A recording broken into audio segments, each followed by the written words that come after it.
Let me just say that's the name of Mitch's autobiography. Don't tell the rabbi.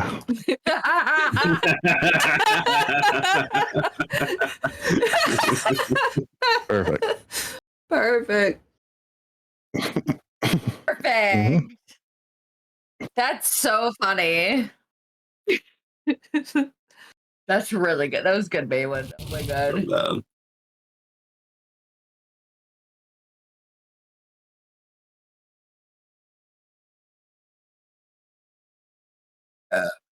I did notice that. It's cute. You have to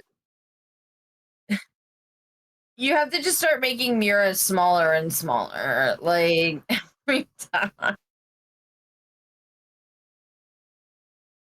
No, you're Yeah. 6'9". Yeah. I think Warden's only 6 feet, so. wow. Just a big boy. Yeah, only 6 feet. Yeah. Hi. Apparently cool. Hello, family, friends, fans, and fellow adventurers. It's a good thing I only just started the recap. Welcome back to Practical Heroes with our flagship campaign, the Sands of Syldaris, nearly set Immortals, set in the slowly ever more homebrew world of Erroth, where last time you guys continued on your journey to Bimbleduk. You got in a little bit of a tipple, a little bit of a scuffle, a little scrap with one of the escaped constructs that had come by airship from the Silent Isles and crashed down near Bimbleduk. During the fight, Warden recognized the markings in the armor of this construct, and after quite an intense battle, you were able to defeat it, and having removed its own helmet, Warden also removed his helmet to show you guys that he's not too dissimilar from what was underneath, albeit slightly less mechanical than the escaped construct. He carried the body out to the coast, buried it, and exchanged swords, which isn't what it sounds like. You know, you get into a little scuffle, you gotta change insurance and, exchange swords, Exactly. Just two dudes exchanging swords. Platonically. Exactly. After which, you set back off towards Bimbleduk, where Linga and Mura discovered the entryway to an unearthly road, which Linga was able to figure out how to open and maintain the opening long enough for you all to enter and make the rest of your one-day journey in the space of 10 minutes. So, with that, as you exited the unearthly road, kind of just towards the bottom end of one of the nearby mountains, the gate to Bimbleduk is no more than a few hundred meters away from you. You're just kind of off the main road, in amongst the trees at the moment. But you can see, and you could see, as you made your way along this strange, almost like tree branch, as you navigated the unearthly road, you were able to see this rather large and somewhat elaborate city of Bimbleduk. It's very much exactly what most of you would have expected from a Gnomish city by reputation and name. It's unlike dwarves, who kind of build into the surrounding mountains, Bimbleduk has been built around the mountainscape almost. So where there's strange areas of this city that kind of jut out above the rest, it's just simply because the mountain range started to rise up a bit and they found a way to build along it rather than having to dig into it and through it. Let me switch quickly to our world map. Why not? Here we go. The travel map. You can see there is a fairly large set of gates that are at the entrance to the city, and stood either side of the gates are what seems to be a pair of arcanomechanical constructs. They stand about 6 feet tall. They've got spears in one hand, and they kind of just, you can see as they stiffly, mechanically raise a hand to stop the next people who approach. There's a brief discussion, a pause, and then the gate swings open to let them through, or they're turned away and they leave. What would you guys like to do? Gate time. Time to queue up at One- the gate. Yeah, from one gate to the other. Yeah. We go wait in line, I guess. Mm-hmm. Um, Welcome to You make your way. LineCon. yeah. Yeah. Honeycon. There's Let's just some do, like, a really podcast. sweaty nerds in front of you. God, do you know how much this warning cosplay cost me? You know how heavy it is? I'm sweating my balls off. I can't see anything. Keep bumping into people. Oh my God. Couple of people think you're someone else for whatever weird reason. You have no idea who it is. Oh man. But Can we yes. just have like an in-character like podcast where we're just all like RPing that we're in a line? It's just the characters talking, trying to like pass time. Oh my gosh. It's I don't know if I ever told y'all, but my uncle, the contraptionaire, I may have mentioned him. He spent some time among the Gnomish folk, and he developed some renown among them. So perhaps we can use that as a way in. That's a good idea. TBD. Yeah, although he was a fellow bugbear, some say he had some gnomish blood. Oh. He had really short arms. Yeah, really short arms, but with the aids of contraptions, he made them twice as long as even mine. Yes. The only part of him that was gnomish is just teeny tiny T-Rex arms on a bugbear. Oh my God. I just thought he was gonna be like a bugbear, like a shorter bugbear with extra long arms. Which Oh, he's just No, got I really have teeny rolled with tiny the short legs and arms. drag along the Yes. floor. It's like when you get Oh, a sweater God. with like arms that are too long. Yeah. Apparently I've got silly Glorious. thoughts today. But yeah, you make your way through the queue eventually. After some time. And let us switch to town music. There we go. Boom. And as you approach, you can see it is probably for most of you a reasonably interesting and potentially somewhat ridiculous sight in many ways. These constructs are effectively, by appearance, 6 foot tall gnomes. Very much designed with that stereotypical gnomish head and features, just stretched and elongated to this large construct. You can see they're kind of mostly armored pretty well. but there are parts where there seems to be either kind of like toughened glass or crystal, and you can see the gears and cogs whirring underneath, presumably purely for cosmetics more than anything else. And as you approach the gate, much like with the others, the arms raise up and... Halt! What is your business in Bimbleduk? That was nice.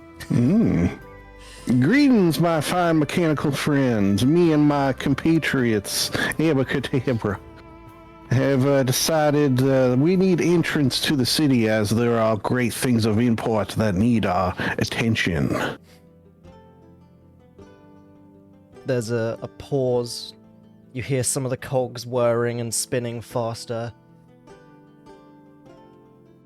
Please state this purpose.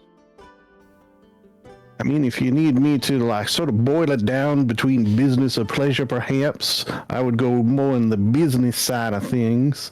We are adventurers sent by the Duran High Council, he's making that up, I assume, to investigate the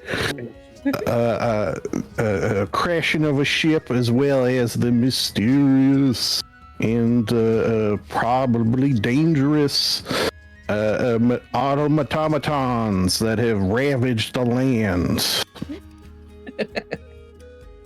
Mira's like, this sounds right.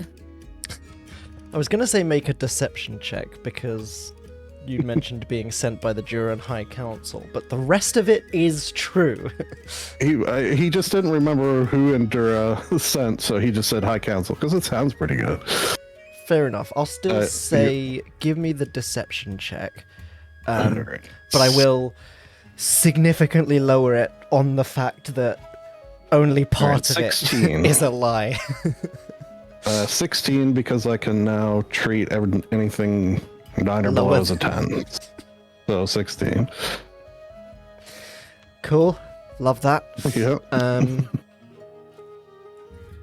The construct heads look at each other, look back to you. The hands... The gates... You hear similar kind of whirring cogs and machinery in the gates as the gates slide open. Please, enter. Welcome to Bimbleduk. Thank you gentlemen. You guys are really, I like your outfits. Thank you. We like You're yours too.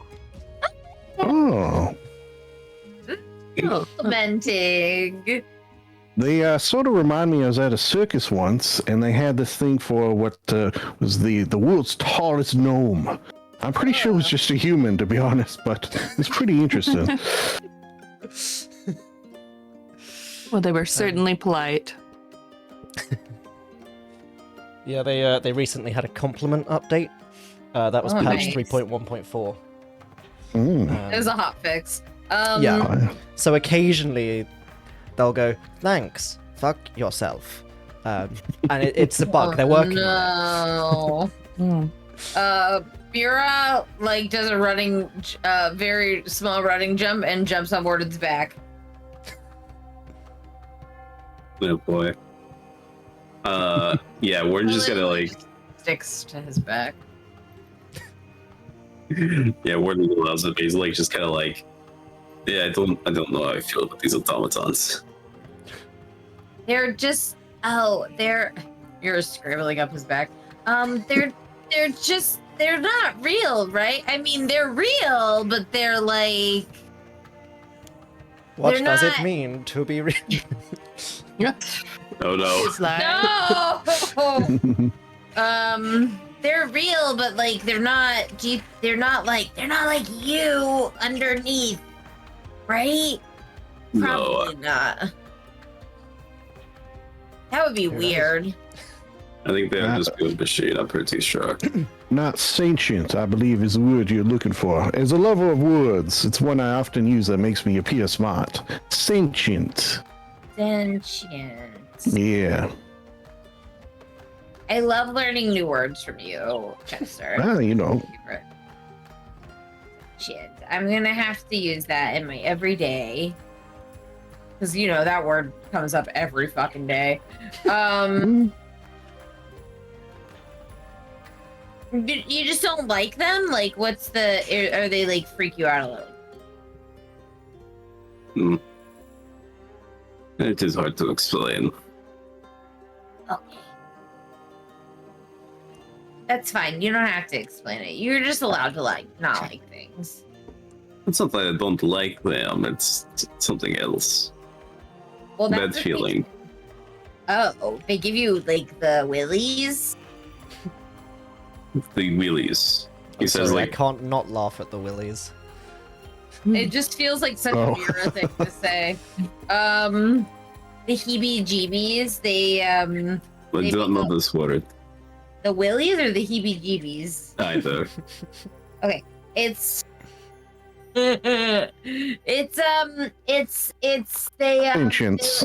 they Oh, wait. they freak you out a little bit. They're just like something's weird. The vibes are off. I suppose I can see the vibes being off. Yeah.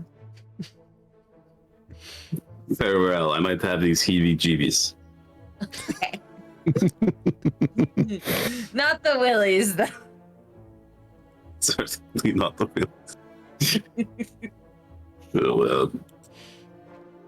It's okay. The vibes are allowed to be off. You should always trust your intuition, though. If the vibes are off, the vibes are off. Venture forth. No. She says, I guess that begs the rapping on the question: helmet. where are we venturing forth to? And actually, now that I think about it, why did we come into the city? We were investigating the crash site, which is outside of the city. I mean, maybe we set up shop here and then we could venture forth. Yes, I think that's our standard operating procedure up to this point. Whoa. That sounds like something that you'd have in a book or something, like a pamphlet about a standard operating procedure. Yes. And they were called an SOP. Yeah, SOP. If one gets the heebie-jeebies, we must leave. Well, not leave, but like investigate the heebie-jeebies. All right, let me see if I can find us an inn. Okay. Or tavern. Or combo tavern inn. Ooh, fancy. Okay. And he will do that, or try to. With his city skills. What Yes. are they called again? I haven't looked at it. My city secrets. Ooh, fancy. So you enter in. You very quickly are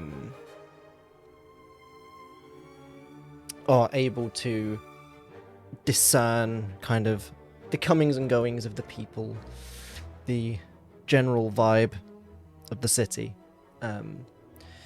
It helps as well, kind of as you enter in through the walls and enter into the city proper. There is kind of this tall archway as you enter in that's just kind of like decorated with kind of cogs, like the iron railing is in the shape of cogs, and they kind of spell out in Gnomish and then underneath in common, now entering the Clockmaker's Guild, which is this portion of the city.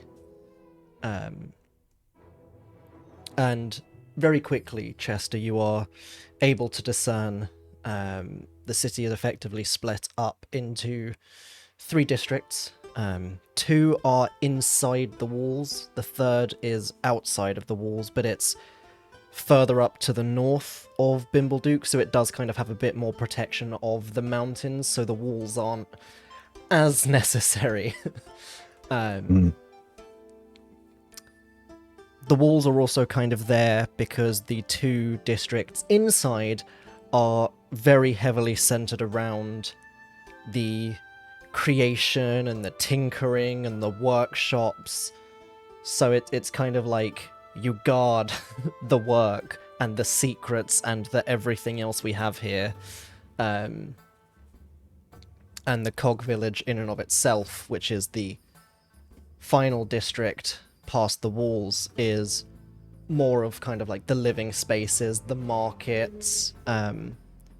There are one or two taverns around in the Clockmakers Guild and the Mechanist District, but the vast majority of taverns and most of the preferred taverns are certainly in the Cog Village. Alright. I would suss out the fanciest one then. In the village? Or try to. Yeah. Okie dokie.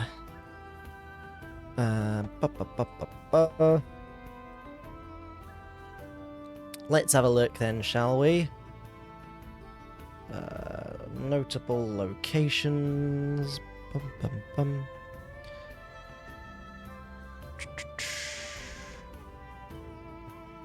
Taverns. Here we go.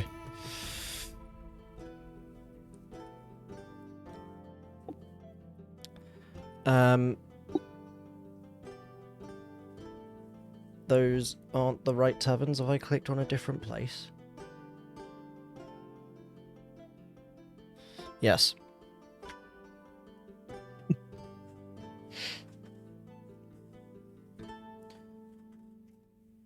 Mitch knows not where he is. So,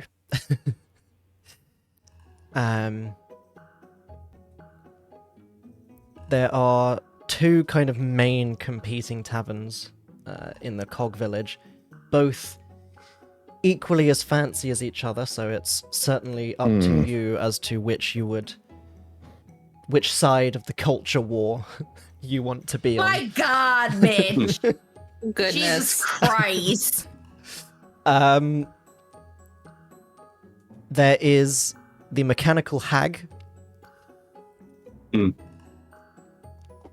Is one of the preferred, and the other is the Errant Airship.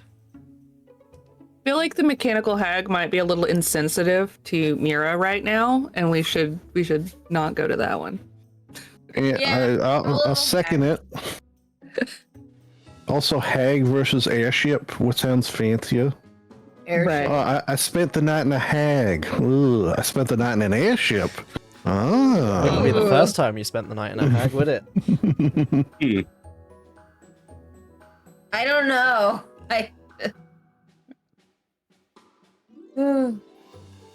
All right. Because I she's looked not that kind of bard. No. Well, I guess in her case, Mura usually has the hag spending the night in her. I don't know where I came. Maybe you know what? We don't need to get into like the hag mechanics. Not in me, in like in my head. That's what I was saying. What did you think I was saying? All right. So what was the name of the airship place? It's the Errant Airship.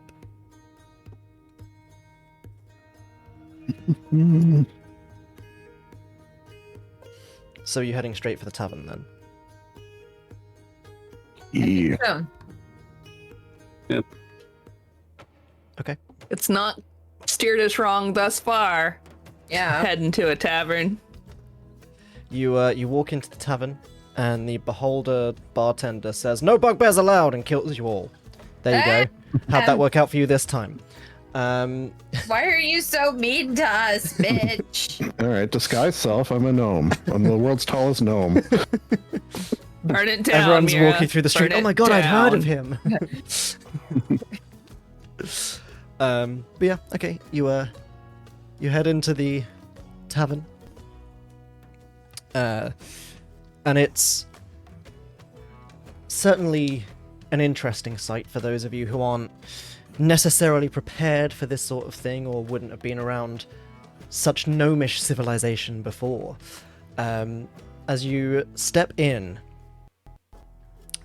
the layout is quite strange in a few ways.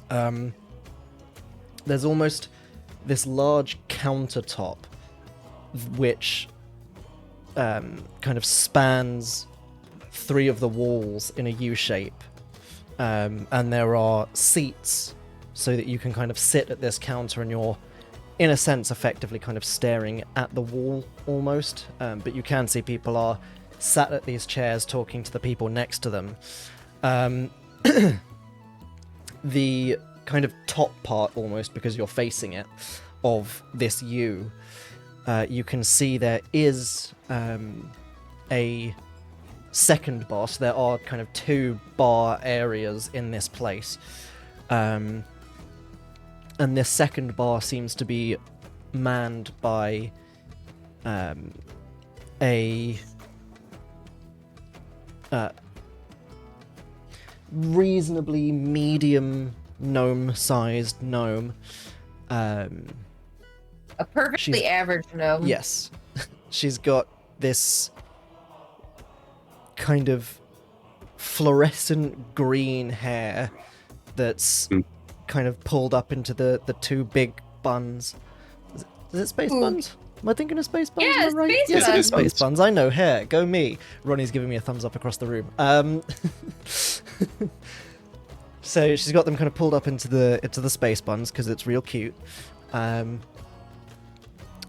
you can see she is in the process of cleaning a tankard with a rag, whilst at the same time 4 mechanical arms that are coming out from above and below her shoulders are pulling drinks off this enormous rack behind her, mixing drinks and placing them onto this counter that you can see, and you watch as they just start to slide across the counter round to whoever ordered them, and they take them off this conveyor belt system. The other bar that you can see is somewhat less frantic and hectic than that. It's a male gnome who also has a set of arcanomechanical arms, but he just has an extra 2 arms. And he is at a much more standard bar set out. And there are kind of normal table setups with the standard what you'd expect. There's a few booths around. And there's a pretty good mix of people enjoying both setups. Obviously quite heavily gnome clientele, as this is a gnomish city. But certainly the doorways, the tables and the chairs are made to accommodate medium-sized races, and there is a very healthy mixture of all races do seem to be fairly welcome in Bimbleduk, with the exception of some missing more bestial races that are often frowned upon by a lot of places for various reasons. Rude. Yeah. Rude. It's the ones that everyone's always like, oh, they're bad, yo. But not everyone Gnolls. is. Sometimes they're pretty chill. Yeah. There's very Rude. definitely a distinct lack of gnolls. Does anybody like gnolls though? And there is Chester, after kind of taking in the sights, your attention would probably immediately be drawn to so kind of you have this U shape with the conveyor belt bar, and then towards the center of the tavern is the second bar, and in between the 2 of them is, with your years of expertise, very clearly a large bandstand for performances, from the looks of it.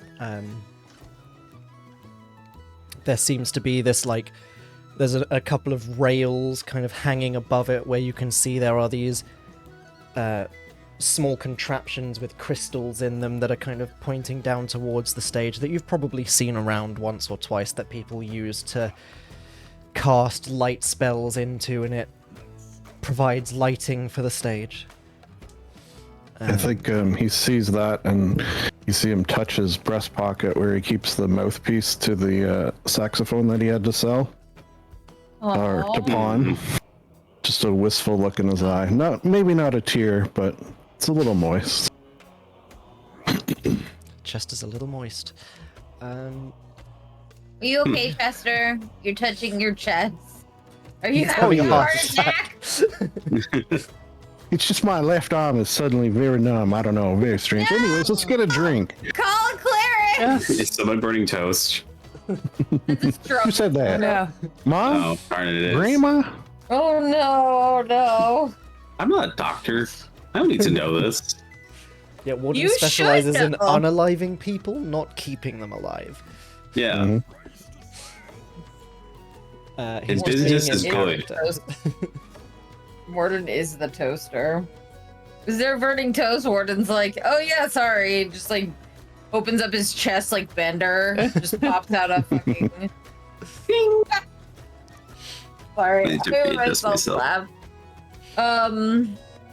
I need to read Oscar's. Yeah. Okay. Well, yeah. Let's get a drink. If you're good, you're good. Yep. If And a you're drink good, will you're make me good. great. I understand that. Mira, who does not drink, says. Which bar are you picking? The conveyor belt or the standard? I feel like Chester likes a little show, little razzmatazz, so he's going to go to the... Oh, wow, those arms should suddenly look handy to have around. There is a hearty chuckle from everyone in earshot. Very classic Bimbleduk humor right there. Chester fitting right in with the locals. You love it. There is a grin flashed your way, and the gnome lady kind of leans over. Thank you. What can I get for you? Well, just out of curiosity, first off, do you have rooms for rent? We do indeed. Do I see you about that? Either of us will work. It's 8 silver a Okay. night. And for your finest room? Finest room will be 2 gold. Here is 2 gold for you. Thank you very much. Thank you. Now I would like, please, to see what you have to drink. Me and my friends here have built up quite a thirst. Naturally. And she reaches under the counter and slides onto the conveyor belt a set of menus that slowly conveyor over to you. Chugga chugga chugga choo choo. And you can see there is a nice kind of wide array of drinks. There is some of the usuals that you've started to become accustomed to being offered in a lot of my taverns. In the taverns around Erroth. While I hiccup incessantly. Oh, God. Hiccups are so funny. The end. They are funny at the end. We love them. Whoops. I clicked too much. Help. Go back. Where is... No, suffer. There we go. Taverns and games. Here we go. So you have a look down this drinks list, which does contain information about what's actually in the drinks, which is a nice, refreshing change.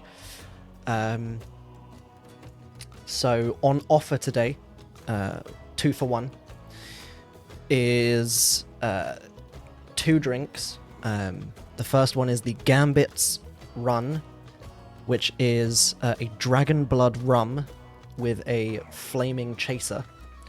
Bro, that sounds so good. And the second one on the special 2 for 1 offer is the Red Dragon's Breath, which is moonshine and strawberries and set on fire when it's served to you. I'm allergic to berries. I was going to say, I assume Mura shares your berry allergy. So she won't be having that. It's funny because I actually do have one character that has a berry allergy. I gave it to her because I thought it was funny because I had one, but now Mira has it too. So sorry, I'm allergic. My throat closed up one time when I ate one. That is okay. A cleric saved me. The druid was really apologetic. Usually the good berries help. Yeah, but instead they kill me. Imagine. Oh, was it a good berry? It was a bad berry for me.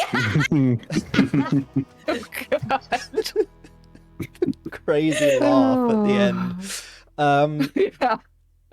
But yes, It's like so, Mira's only like built-in joke that she has, so she just like has to emphasize the laugh. Everything else is Really just, sells it. yeah. She's like, this is where I'm funniest. the Only menu, here. The menu does say it's Dragon Week at the Errant Airship, and underneath is those two dragon-based drinks on special offer. Is this like some other weeks that may happen on TV that I won't mention for various reasons? No. Also on the menu, you've got the Blood of My Enemies, which is you've probably come across it in other taverns here or there, and it's generally whatever the local hard alcohol is. So here, it is a lovely gnomish aged whiskey served in a skull. So it's always served in a skull. It's just the local hard alcohol. They have the Dwarven Hammer, which is a pint of orcish grog with a dwarvish ale chaser, which is of course a tankard of dwarvish ale, because it's all dwarven measurements. This tavern has very clearly the dwarven version of the race war, which is a mug of dwarven ale with a shot glass of elven wine dropped into it. There is the Angry Smith dwarven milk mixed with like a grain alcohol and some berry bitters. So again, another one ticked off for Mira. Mira doesn't drink alcohol, so... That's true. They have a white tabaxi, which is some mead and cream with a sprig of catnip for garnish. And then they have a warning section, and 3 listed under the warning section. The first is the Elven Sunrise, whiskey, basic healing potion, and a drop of drow poison. Warning, will knock you unconscious. However, the dreams are great. There is the Mordenkainen's Mind Blower, which is a condensed dwarven liquor frozen inside a thin cube of ice. It's served with an ale of your choice, and then it says, challenge, drink the beer before the cube melts. If you manage to drink your first one before it melts, you get a refill. If you don't, it's now an incredibly strong drink that's going to kick your teeth in. Either way, you're in for a good time. Love, Mordenkainen. Yeah. What a guy. What a guy. What a dude. Whether or not he actually wrote that, up for debate. Doesn't matter. Man gets around. It can happen. Exactly. The other ones under the warning label are Leftovers, which just says, dregs of every barrel in the bar, all mixed together. Classic and grog. Yeah, and the Death's Dare, which is a shot of every liquor available at the bar poured into the largest mug they have, and it says, NB, say a prayer before you go. All right, well, I'll have 2 of those, please, since it sounded like it's 2 for 1. Everyone else, what can I get you? So it is the 2 It's on me. dragon drinks were 2 for 1. The rest is not. Okay, well, I'll still take 2. Fair enough. Can I have some apple? I had apple juice for you, all right. Lingo, Warden, Rip. Rip is like a dude that would drink Rip like looks the up fucking... eagerly at Linga when he's offered a drink. Yeah. He, I believe I'm all right, but Rip would like to try this Mordenkainen's thing. All right, so I'll get one of those. And Lingo, should I die from this first shot, you can have the second one. Oh, Oh, fantastic. Should I cast Spare the Dying on you before you drink it? No, after.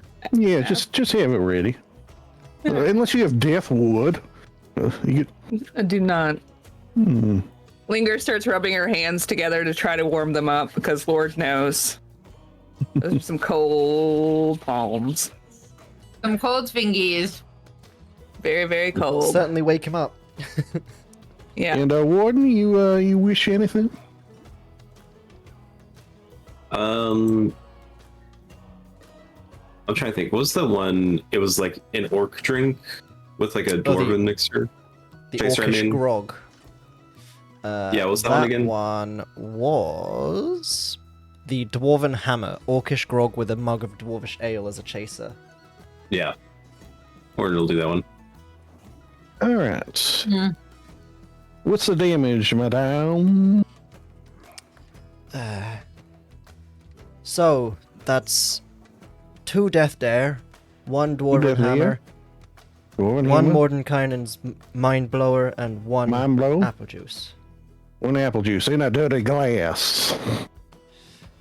No, in a clean glass. Oh, sorry, in a clean glass. Okay. We'll say for the lot. That is 3, 6.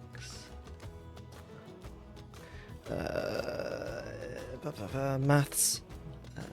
That'll run you 5 silver. Here's 1 gold. Most generous of you. I hate doing math, so I just pay everything in 1 gold, to be honest. Noted.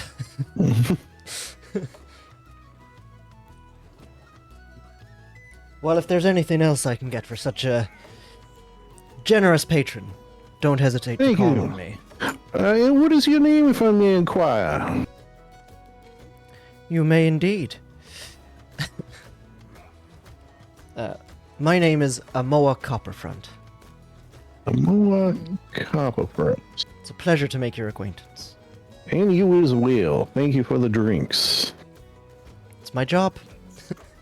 Amnoa. Well, you do it well. I try. Riveting. What does Rip need to do for this drink? So, Ivan. Does the avatar of an ancient elder being need to do to drink this drink? he needs to roll to see if he passes the effect straight onto Linger. Oh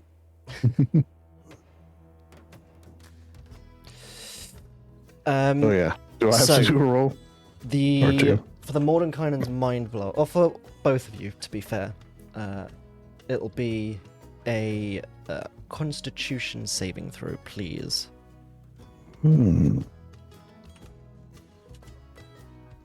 Perfect. I get inspiration, which is nice. Excellent.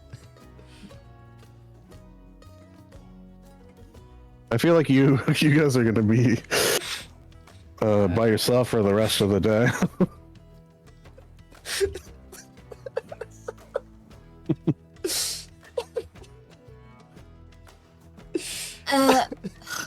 Sorry, excuse me. Fucking hell. What are you laughing at? Do we need a break? Are you? I'm laughing at Lindsay, man. Ugh. That Twitch message just caught me off guard. I'm sorry. Oh, I'm a serious DM who is totally locked. Do we need a break? Okay, we're gonna go for a quick break while I sort my life out because I'm sweating hard and crying.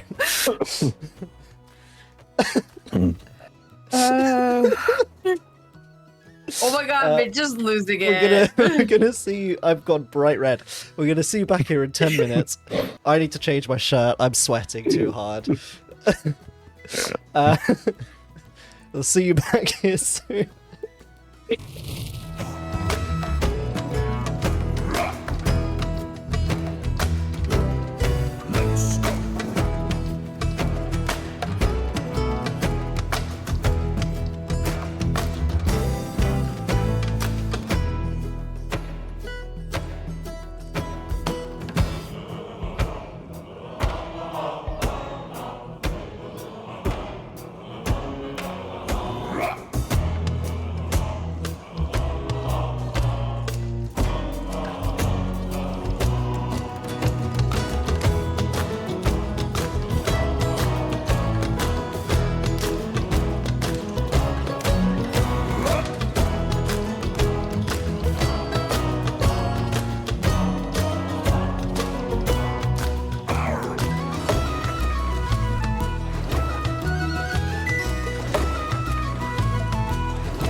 what they would expect us to do with that in the middle of a game.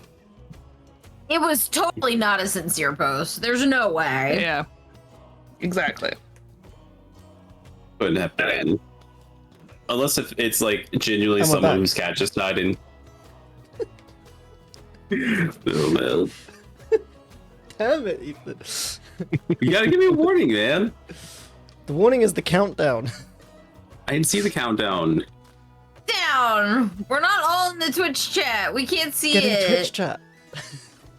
No, but It Twitch makes, chat. it makes my computer chug. Yeah, That's fair. I do it on my phone because it does that too. Oh yeah. But we're back. Hello. Very sorry to hear about kickflip. Fuck off. What, Steph? I'm trying to be nice. Thank you for the follow. There's a character in another podcast that's an NPC named Flip Cup, which just reminded me of That's Kickflip. amazing. Well, Flip Cup is terrible and amazing, but mostly terrible and crude. It's a bird that just wants to fuck. Podcast is this?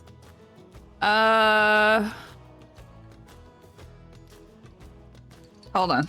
I'll look. You guys play. I'll look. Okay. That's why my pen's not working. The ink's run out. We should all aspire to be like Flip Cup. Absolutely. Right. Where we left off. You were all rolling some constitution saves for your hard alcohol. And pouring one out for kickflip, obviously. And apple juice. And apple juice, Mhm. Oh, yes. But rude. Rude Tales of Magic is the name of It's in the name, yeah. Yes, apple juice doesn't require a constitution save.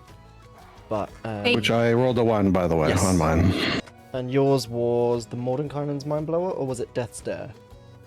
Unfortunately, Death's there. Excellent. Do I roll Dead one too? death. You up? Do I roll one as well? Yeah, you can roll one. See how drunk you get off the mug of dwarven ale chaser after chugging some dwarven grog. Orcish grog, rather.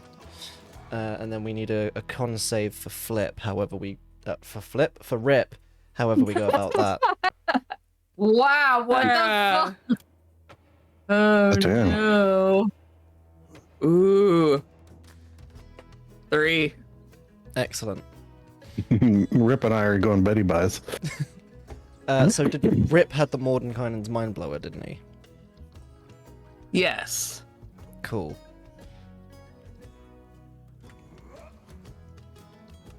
So, as Mura starts sipping on her apple juice, you all watch as Chester picks up the Death's Dare. Are you saying a prayer before you go, as advised in the menu? Rub-a-dub-dub, thanks for the drink. And with that, he throws back the drink.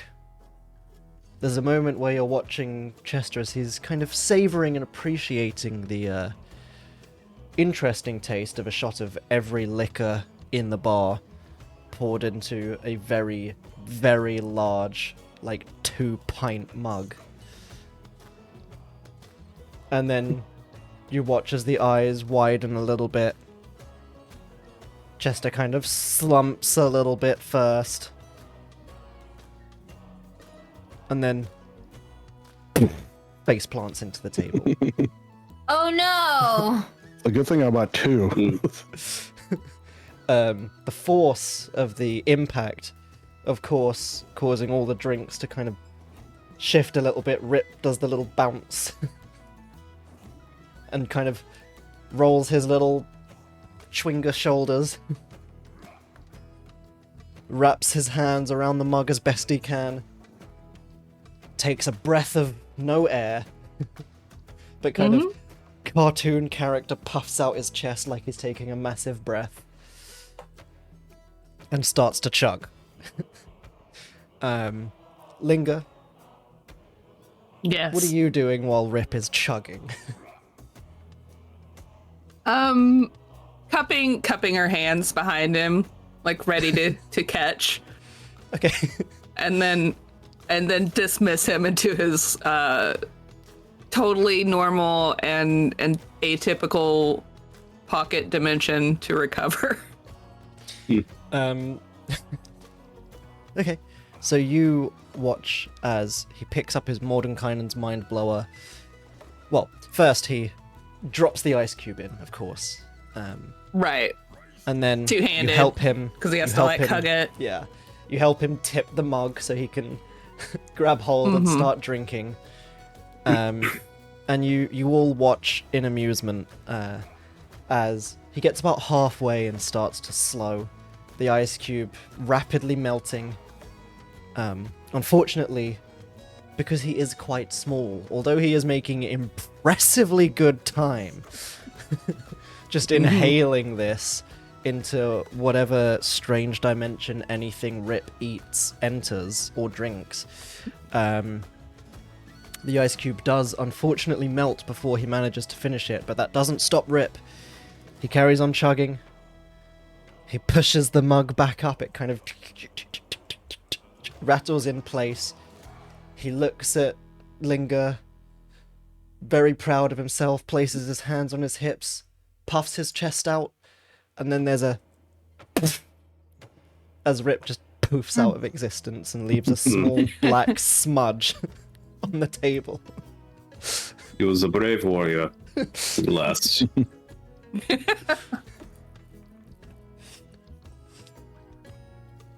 Oh my god. He managed to survive being kicked in the face by an enemy previously. Alas, the first Rip Yes. dismissal outside of Linger was alcohol. That's what he would have wanted. Rip. It is. Pour one out for Rip. Yeah. Pour one out for Rip. As one of the gnomes who was watching nearby just leans over and... Is he supposed to do that? From time to time, I'll have to bring him back. And she like reaches into her bag and like starts like doing a small inventory of how much incense that she has. She's not gonna burn it yet. Just like, how much do I need to go buy? Absolutely fine, just wanted to make sure we hadn't witnessed some sort of tiny critter murder.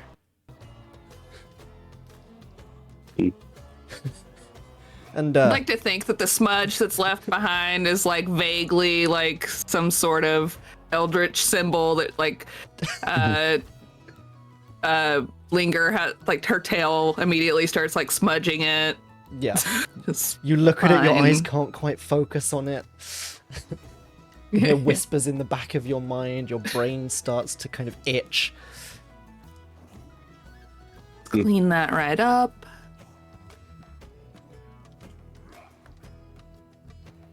There we go, just turning my mic up a little bit because it was looking like it was coming in a bit quiet. And the gnome kind of looks over at Chester and you gonna be all right? Most likely. Okay. Can we get some bread over on this table? Hunk of bread comes round on the conveyor belt, and it's set in front of Chester. Yeah. Yeah, Warden's just going to reach over and like just kind of like, hey, Chester, friend, are you okay? Am I able to wake up? I'll say you're teetering in and out. Your Oh, poor guy. consciousness is debatable. Okay, so You're in probably one of at that those- point where if you head outside right now, you're going to be that guy who's like, look at this bush. This is my best friend. I love this Oh hedge. my god, that's me all the time. When I'm... Then in one of Yeah. those one of those moments of being somewhat present, he'll see the bread and see the second shot that he bought. His hand sort of goes between one or the other. he goes for the shot and takes that as well. You're taking the second one. He paid for it. Oh, 2. Okay, so I doubled my roll of last time with a 2. Excellent. This time, he passes out. Perfect. Now I just get to relax for the rest of the session. For now. For now. So what would the rest of you like to do as Chester is now unconscious on the table? Rip is nowhere to be seen. Warden seems to be very much enjoying his drink. And Mira, the apple Here's juice draw. is just fantastic. Well, I guess this would be a good point to, out of character, take a beat. And what are we doing? What's Getting going on? smashed. Well, I mean, like, we came here to investigate a crash. Was it Mayruzi is who sent us? Does that sound right? Leonin? You were sent No. by Bantha, an amethyst dragonborn. Oh, I flipped too far back. You spoke to Bantha, Okay. the amethyst dragonborn, and got some information from him. And he did say that he could potentially help you, and that's why you now have that sigil of the Runestone Forge, which could potentially help you around the airship. He said he was the one who'd sent the recovery crew. And most importantly, Warden is not a hot plate. That's in the notes. Okay. And banter. Here we he's go. a toaster. He is a toaster, but he is not a hot plate. All right. Mayruzi was the half-orc captain at the Citadel of Jura. Oh yeah. Man, I just have shit everywhere. I gotta re-listen. All right. I've got an Azrael, a Shatterkai. Are we supposed to be looking for somebody like that? Yes. Yeah. We are? Okay. They are missing. Right. They have tattoos. Yes. Tattoos. Sometimes should to look for- threes. Ooh. You know they're hardcore when it's to 4s. All right. Because it rhymes. So many runes. I wrote this really good note.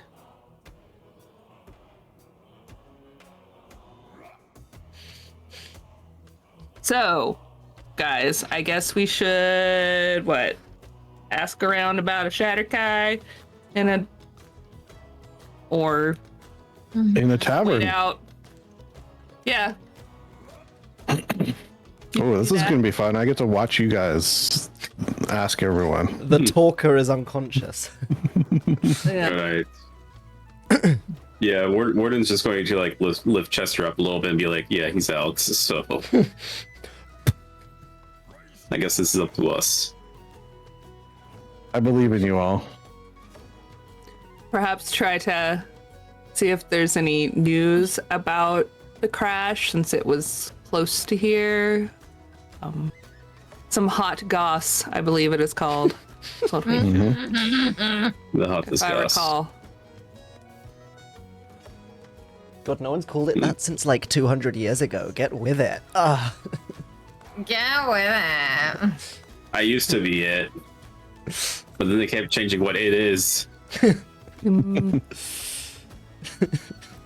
So we'll feed Mira questions and stuff since she's got more charisma than Linger, for sure. And she's kind of gnome height. So it's less condescending to them. Since she keeps shrinking, Mm-hmm. who knows? Oh Lord, she's shrinking. Yeah, Has she she's like made a it to foot and a half halfling height today. yet? I don't know. I'm ready. All right. Mira finishes her apple juice and she's ready to be the mouthpiece. Do we That's carry why she Chester? chugs or- apple juice and now she's got massive muscles. I think we can just leave him right there. I mean, we're not Or leaving the we should room. Take him to his room, maybe. You know what? I can move that at least. Yeah, he got a fancy room, right? He always gets the fancy Yeah. room, yes. Already paid for. Alright, so Yeah. is his room key on him? Yes. Excellent. He's dropped it somewhere in the con. But yeah, Warden, you carry him upstairs with relative ease. He is As he's being carried, Tall. you know, it's just out a little bit, in and out. Sees Warden carrying him. Please be gentle. Of course. When am I not? everyone flashbacks to bulkhead. brutal Yeah. murder. More flashbacks. You look into the slits of the helmet, you just hear screaming. Oh my. Not screaming. Oh man. I'm ready. Mira puts on her talking boots and is ready to go. These boots were made for talking. They sure were. They're just like the same boots, but she like has she does like that cartoon gag where you rip off like a piece of clothing and it's just the same clothing underneath. Uh-huh. She does that, but with her boots. She just steps out of her boots and it's the same boots. Ready. She's always got her talking Perfect. boots on. Excellent. Okay. So, the majority of the patrons at this tavern, being a gnomish city, are, of course, gnomish. There do seem to be a group of kind of like soot-covered dwarves over in one side of the tavern, kind of talking amongst themselves. You can see there's a variety of kind of like picks and shovels leaning up against the walls. We're going for all the racial stereotypes in this town, apparently. You can see there is certainly towering over a lot of the other patrons at this bar. One kind of two-seater table seems to be a somewhat intense discussion between what appears to be a Furbolg and a Goliath. And obviously the two of them are getting side-eyed constantly by all the gnomes and halflings around them. So side-eyed or up-eyed? Bit of both. Kind of like diagonal-eyed. Yeah. Wonky. Cattywampus-eyed. And kind of rounding out the immediately noticeable individuals, you can see at a small booth tucked away in the corner is a tiefling and a black dragonborn, this kind of like dark green skinned tiefling and a chromatic black dragonborn. Wow, so pretty. So what would you guys like to do? What do I need to do? Mira's like, send me somewhere and tell me what to say and I'll do it, but other than that... Dogs. Yes. Perhaps go up to, maybe the tiefling and say we are looking for a lost associate. And describe the Shattercut. Okay. I go up to the tiefling and I'm like, "Hi, I'm Mira. It's so nice to meet you. I am looking for a lost associate of mine." And I describe the Shatter guy. Give me a persuasion check.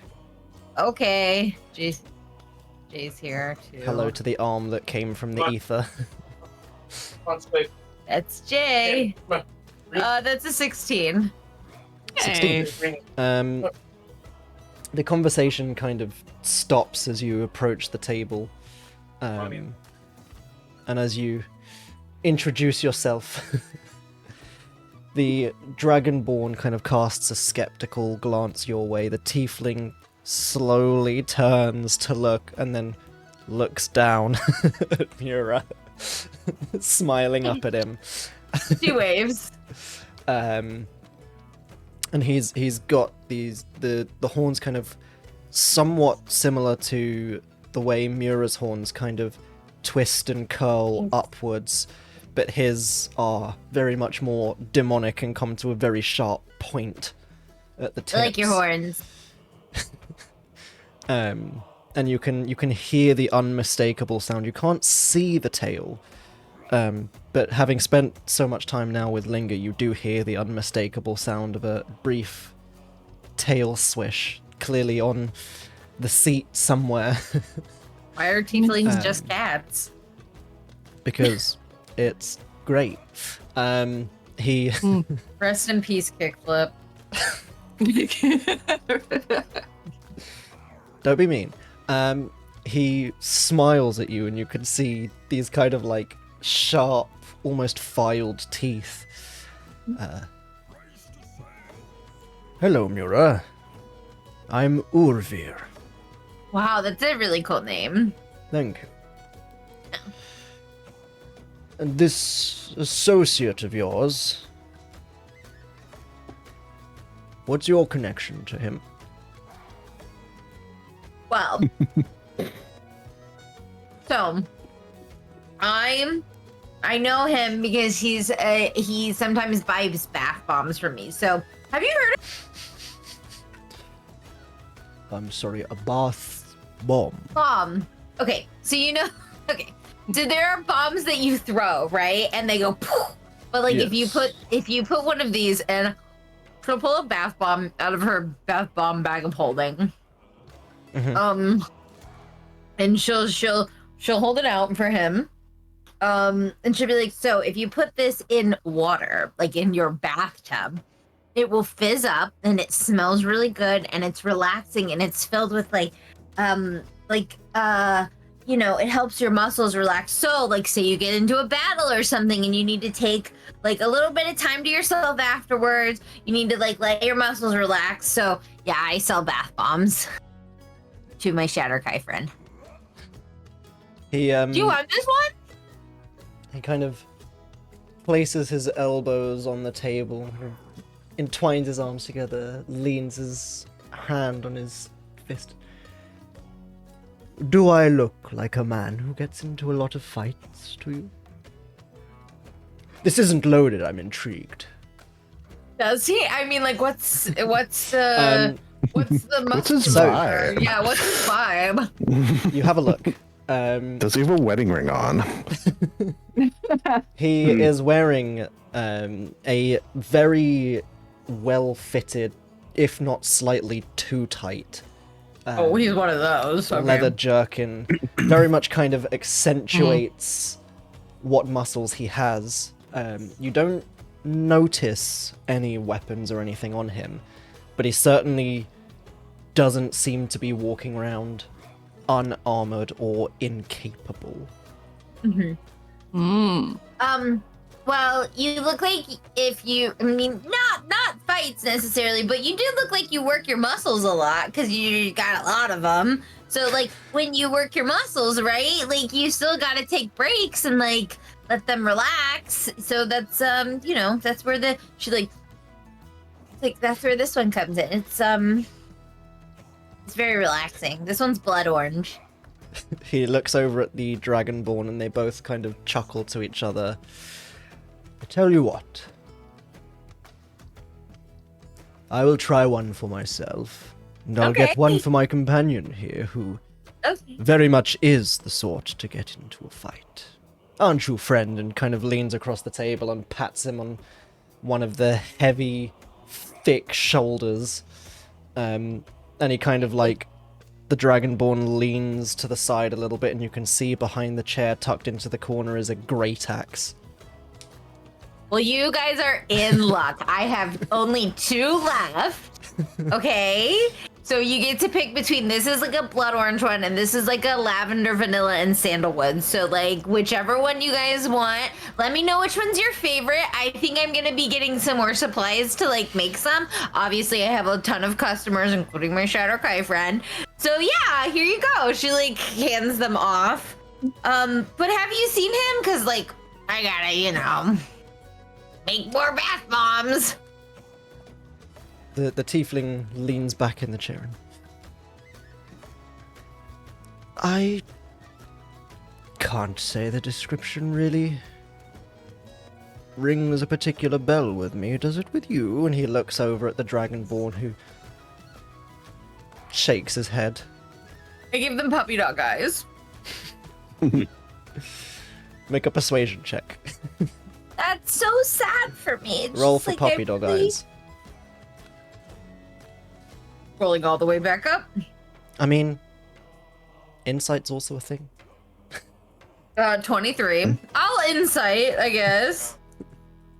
There's my 23, and then there's Are the others my... with you, by the way, or is it just 6. Mira by I don't know. herself? Did you guys just send me off?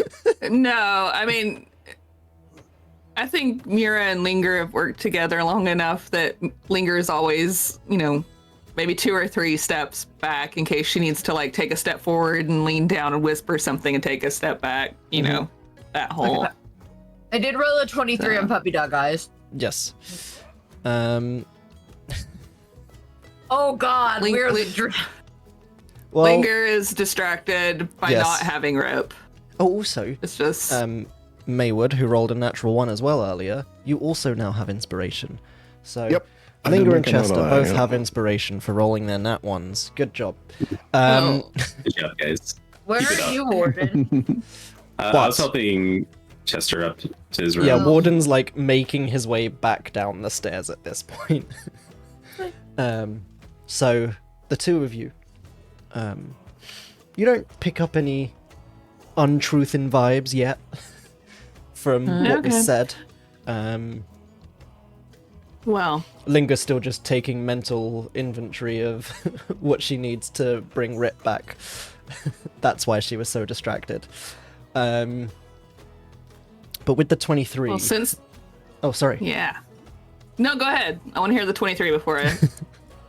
I was going to say, with the 23, there is a pause as they're kind of like grinning at each other, and the Dragonborn looks back at Mura doing the puppy dog eyes and kind of flinches. And the tiefling just... Oh, please, don't give me that look. You know, Do a I'm just little roll looking for for my him. friend. Look. I have heard of elves around the city, I suppose. But I'm afraid I really can't quite put my finger on whether or not they'd be a particularly tattooed fellow or not. I haven't really seen them myself.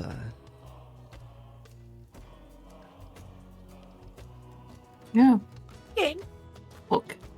All right, then come along, Mara. We'll ask the people on the other side of the bar, Okay, and we can go over to the Furbog and the Goliath. Just beep Yeah. beep. I hope you enjoy your bath bombs. Remember, it's Mira's bath bombs from the bath bomb bag of holding. Thank you. We will do. I'm getting borked at. I'm sorry. Even, well, yeah, even while she's crying, she's still a good salesman. Yeah. Okay, so you guys head over to the next table. Yes, let me kick my dog out of my office. I love I'm glad there that was more to that sentence. during the whole pitch and subsequently persuading these people to buy her bath bombs, Mira then did not at any point tell them how much it cost or ask for any money. I don't think she ever has. She's just like, hey, buy a bath bomb and gives I'm it to not them. a good salesperson. They're samples. But yeah, it's samples. Yeah. First Fair one's enough. always free. The first one's always free. The Okay. thing is that now I'm out of bath bombs. So, Oh. yeah. Well, we'll make Mhm. some more. Yeah, I need supplies. So I guess I'm going to probably go to get that next. Since... So you're heading, did you say, over to the Furbog and the Goliath? Yeah. Okay. You head over, and they are quite deep in discussion and conversation. What would I either of you like 100% to do? I 100% wait for like a pause in their conversation because I've learned how to be polite. Mm-hmm. And then when there's a pause, I go, "Oh my gosh, hi, I'm Mira. You guys are so intense. I just had a question for you. If you have a moment, I know that you're like deep in discussion, Have but you heard I'm of our looking Lord for and my." Savior?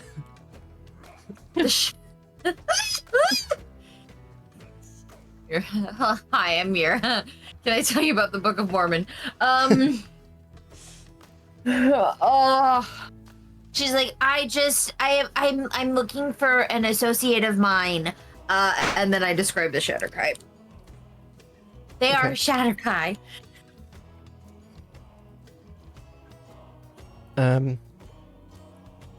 They kind of look at each other, look back at you, and the Furbolg leans forward and... Hi, sorry, did you... You say this associate of yours is missing?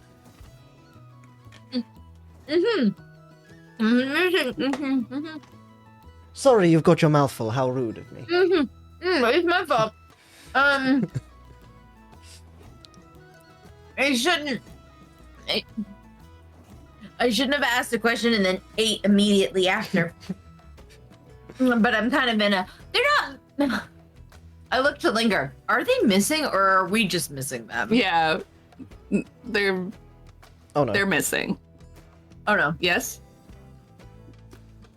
Oh no. No, we lost Maywood's camera. Now I think we're all wonky. Yes. Oh.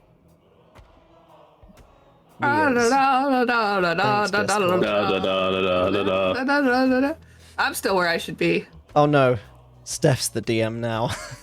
No, no. And Oh, I'm no. Maywood. Chesterfield. Pleasure to make your acquaintance. Pretty good. That's not bad. That's not bad. That's not a bad Chester. Oh, do Ward now. No.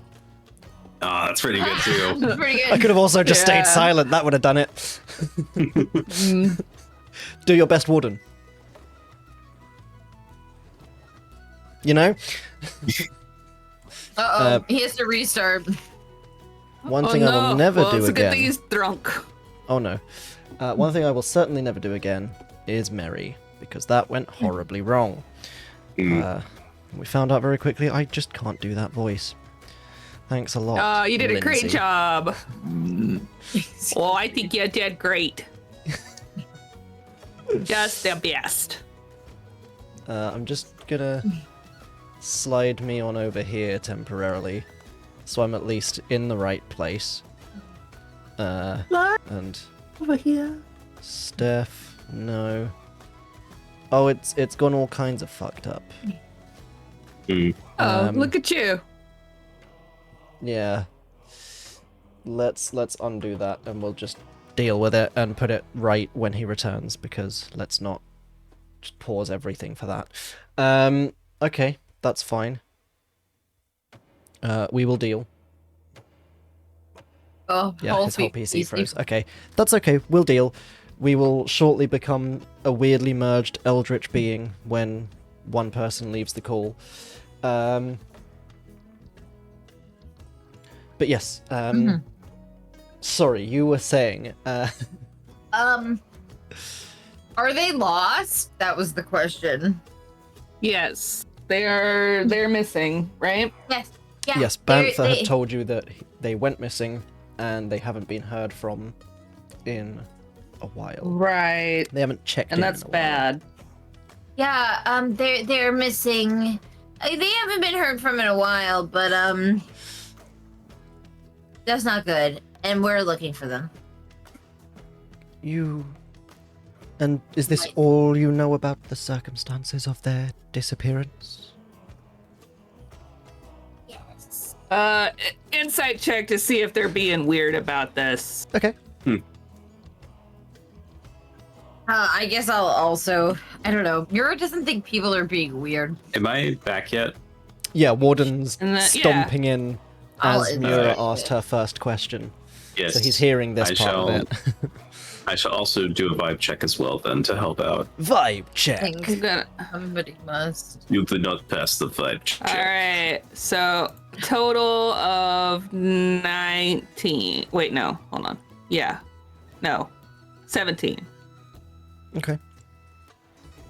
Yes, I got that's a all right. 16. So, Warden, there certainly seems to be like an element of intrigue here beyond just asking for more details about the circumstances of the disappearance. Mura and Linger. There he is. Hey, we're all back in place. It's all good. Mura and Linger. You can see this Furbolg is, whilst she is kind of wearing these long robes, they are certainly over the top of what seems to be possibly some sort of armor. And the Goliath opposite her is similarly armored, just without the robes. Linger, you can see that Goliath is kind of leaning in and listening intently, shifting about kind of nervously, but it's not the sort of vibe of, hey, we're kidnapping and killing people, and if they ask too many questions, we're gonna do it to you too. It's, do they know something here? Definitely trying to probe for something. Whether it's they know something you don't, or they're hoping you know something they don't, you're not quite sure. But it's certainly more than just an innocent question. Okay. Then we'll I'm back. Sorry. and sorry, all the movement has my brain going all kinds of places. Sorry. And Mira got that too. Or is that just Linger? Okay. Then Linger can gently tap on Mira's shoulder to have her step over to the side. Mira steps over to the side.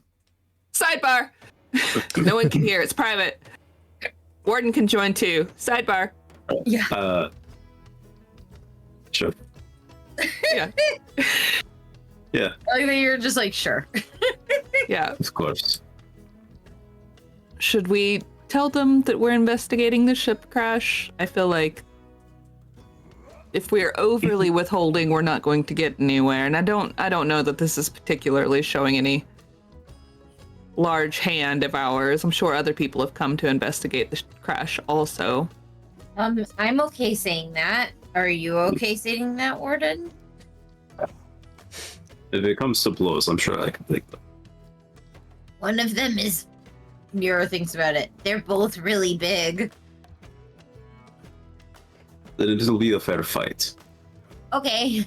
Hey, as long as you're okay. Well, all right. We unsidebar, I guess. Yep. Break. Yeah. Mira lets Linger explain this part. The Rude. Pushes Linger forward. go. No, I'll do it. We are investigating a ship crash. Wait, what kind of ship was it again? An airship. It was an airship. An airship, yes. An airship. An airship crash with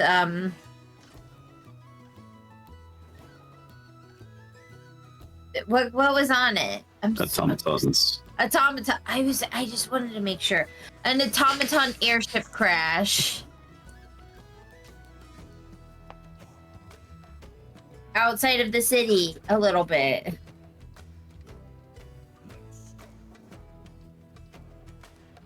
That's it. That's all I got. Yep.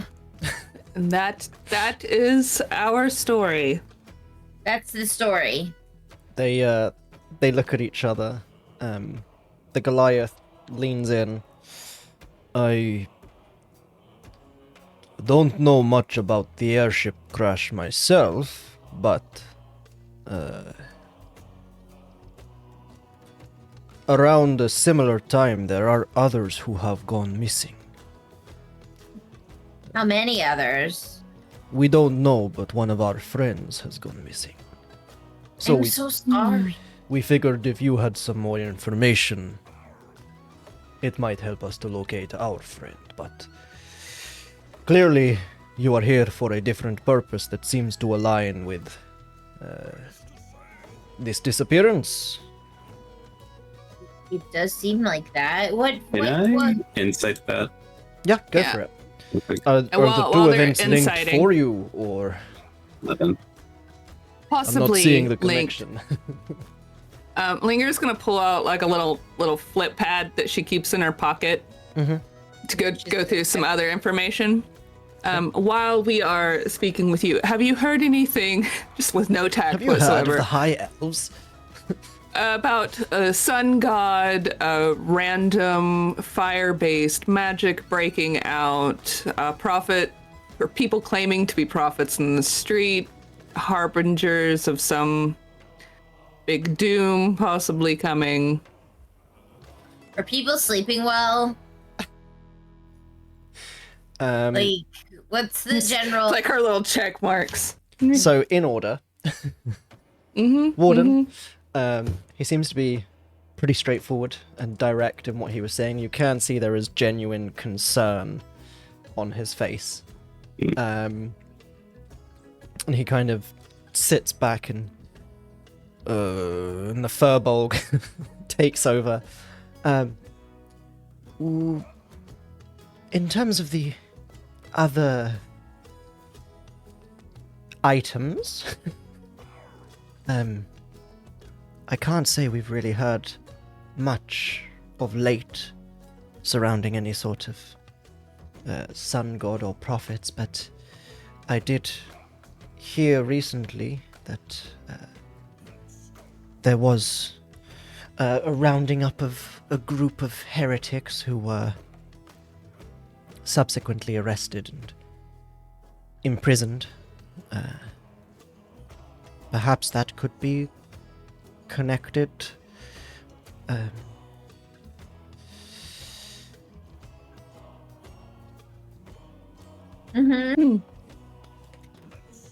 Outside of that, I'm afraid I can't really say. I'm not too familiar with any sort of sun god, and, well, if I say so myself, I am quite familiar with the Pantheon, I would like to believe.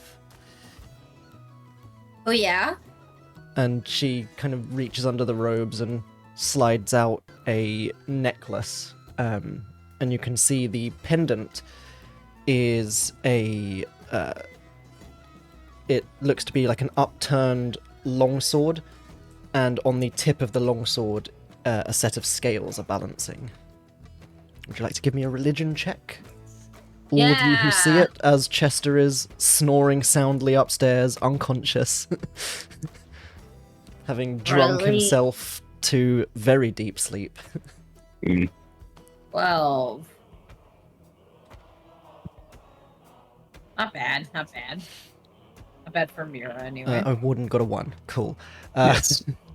2 Get a minus lot 1. of those today. Yeah. It's a low roll day. Maybe I should throw a hard encounter at you right now. No! Do it, you won't. Mira, Hi! memories come flooding back to you. You recognize this symbol. It is the symbol that a friend of yours wore. It is the symbol of Kahir, the Justicar.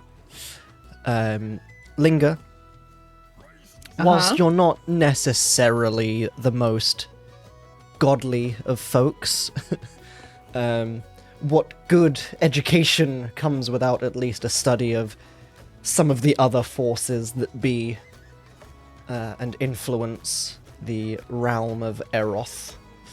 Indeed. So, you would know of Kahir, if I can actually open the right goddamn notes. I'm waiting for you to give the information to Lindsay, but Mira is gonna say something immediately. Just let you know. Yeah. Where is it gone? My lore has vanished. There it is. But yes, you would know about Cahir. Generally, he is considered and followed by people who generally tend towards gooder sides of beliefs and alignments. They generally tend to be lawmakers, followers of law. They generally strive for kind of order and peace. You're the goodest boy. You would know as well, just a little tidbit of extra knowledge, because you rolled pretty high. Cahir, according to the tales of the gods, is the brother of another god called Ahea. He is the god of virtues and is generally considered to be almost entirely neutral. And the stories go that Cahir couldn't stand the neutrality of his older brother. He was very much more, you have to pick a side in these sorts of things, and was trained by the... apologies, there's a gnome riding a bike very loudly outside the tavern. Cahir was trained directly by Maroth, who is like the head of the Divine Council, and eventually came to serve them as their harbinger of justice.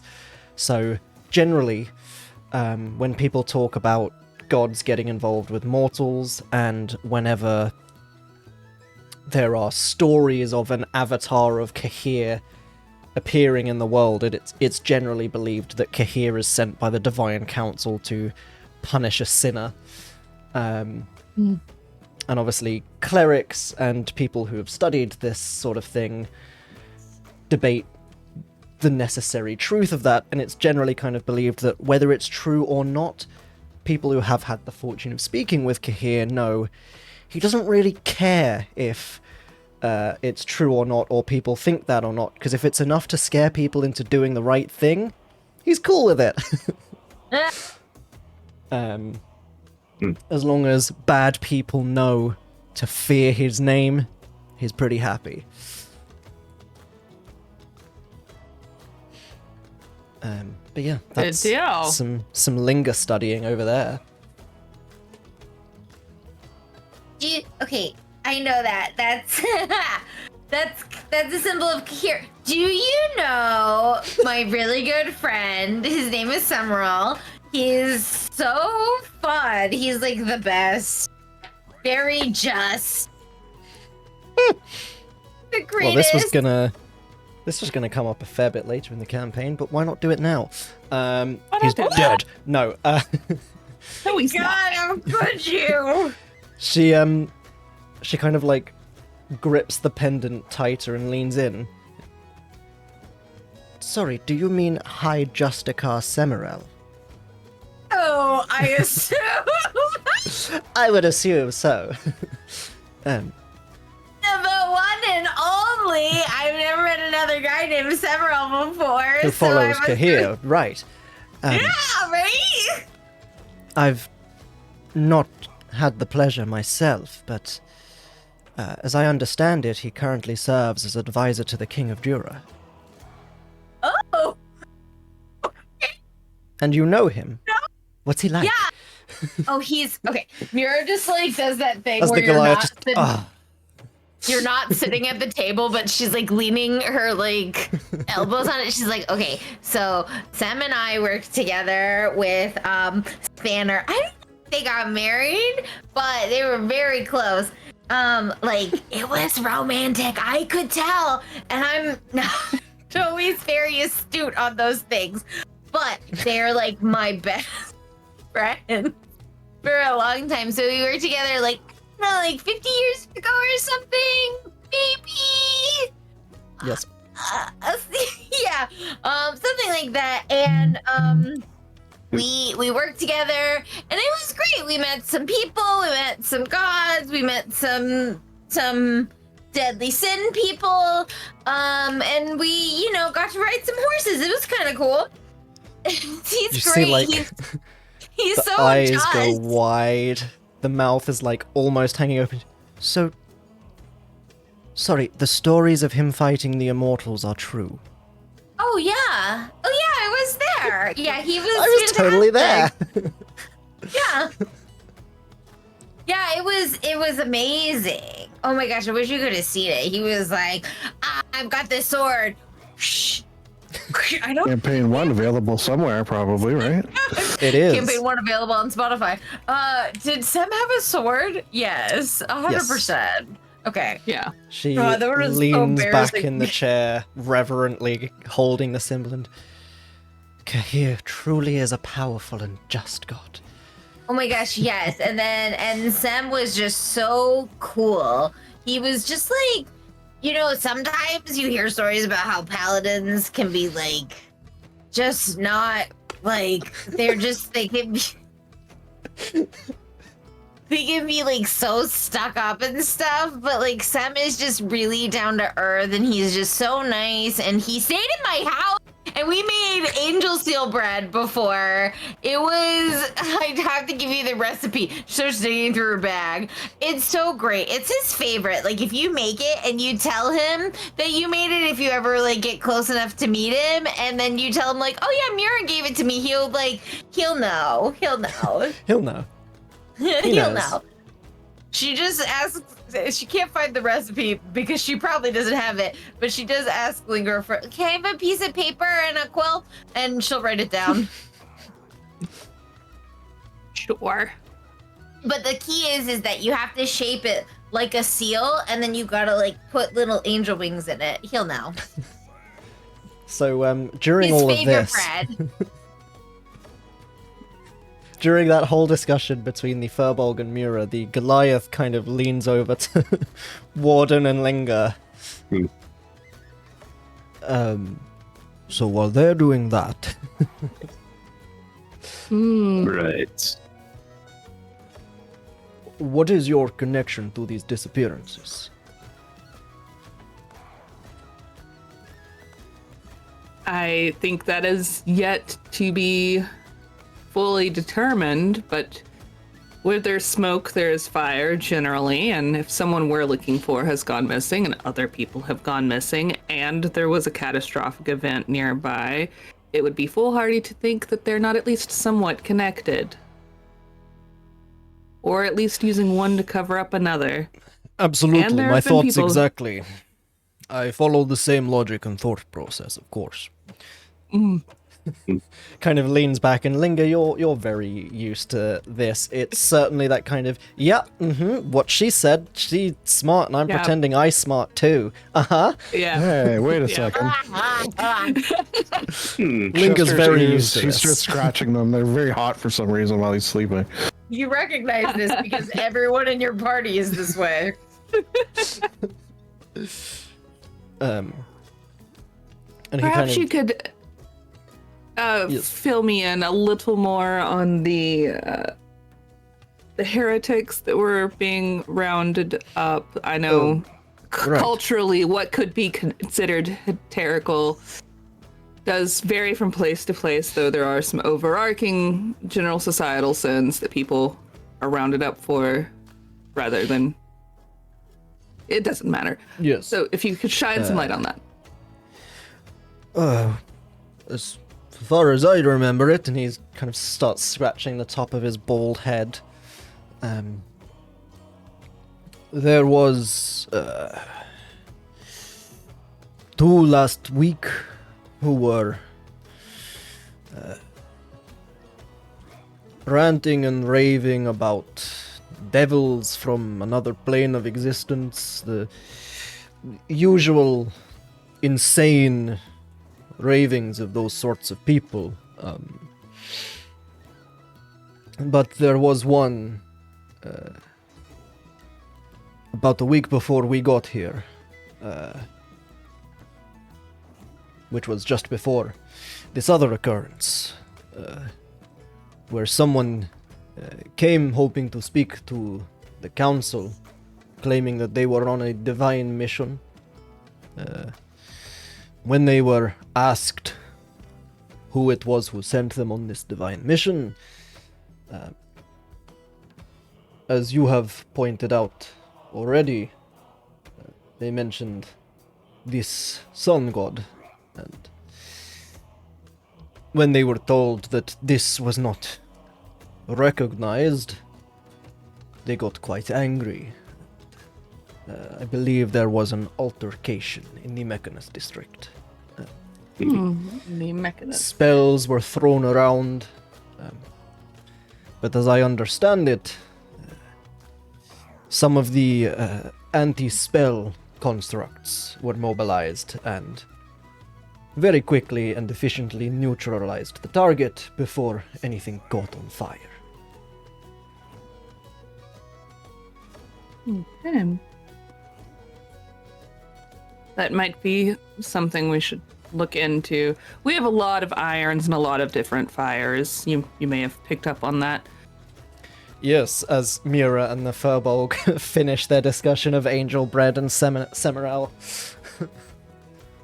Cute kids. So there's just like these two twins. They're so cute. I mean, it's been a while since I've seen them, but like, I guess they'd be adults now, probably. Wow, it's been a while. It's been so long.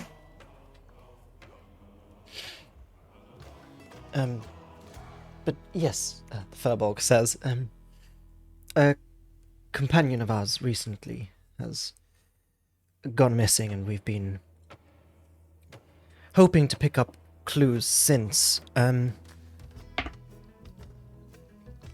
You also mentioned the airship crash? We did. Oh yeah.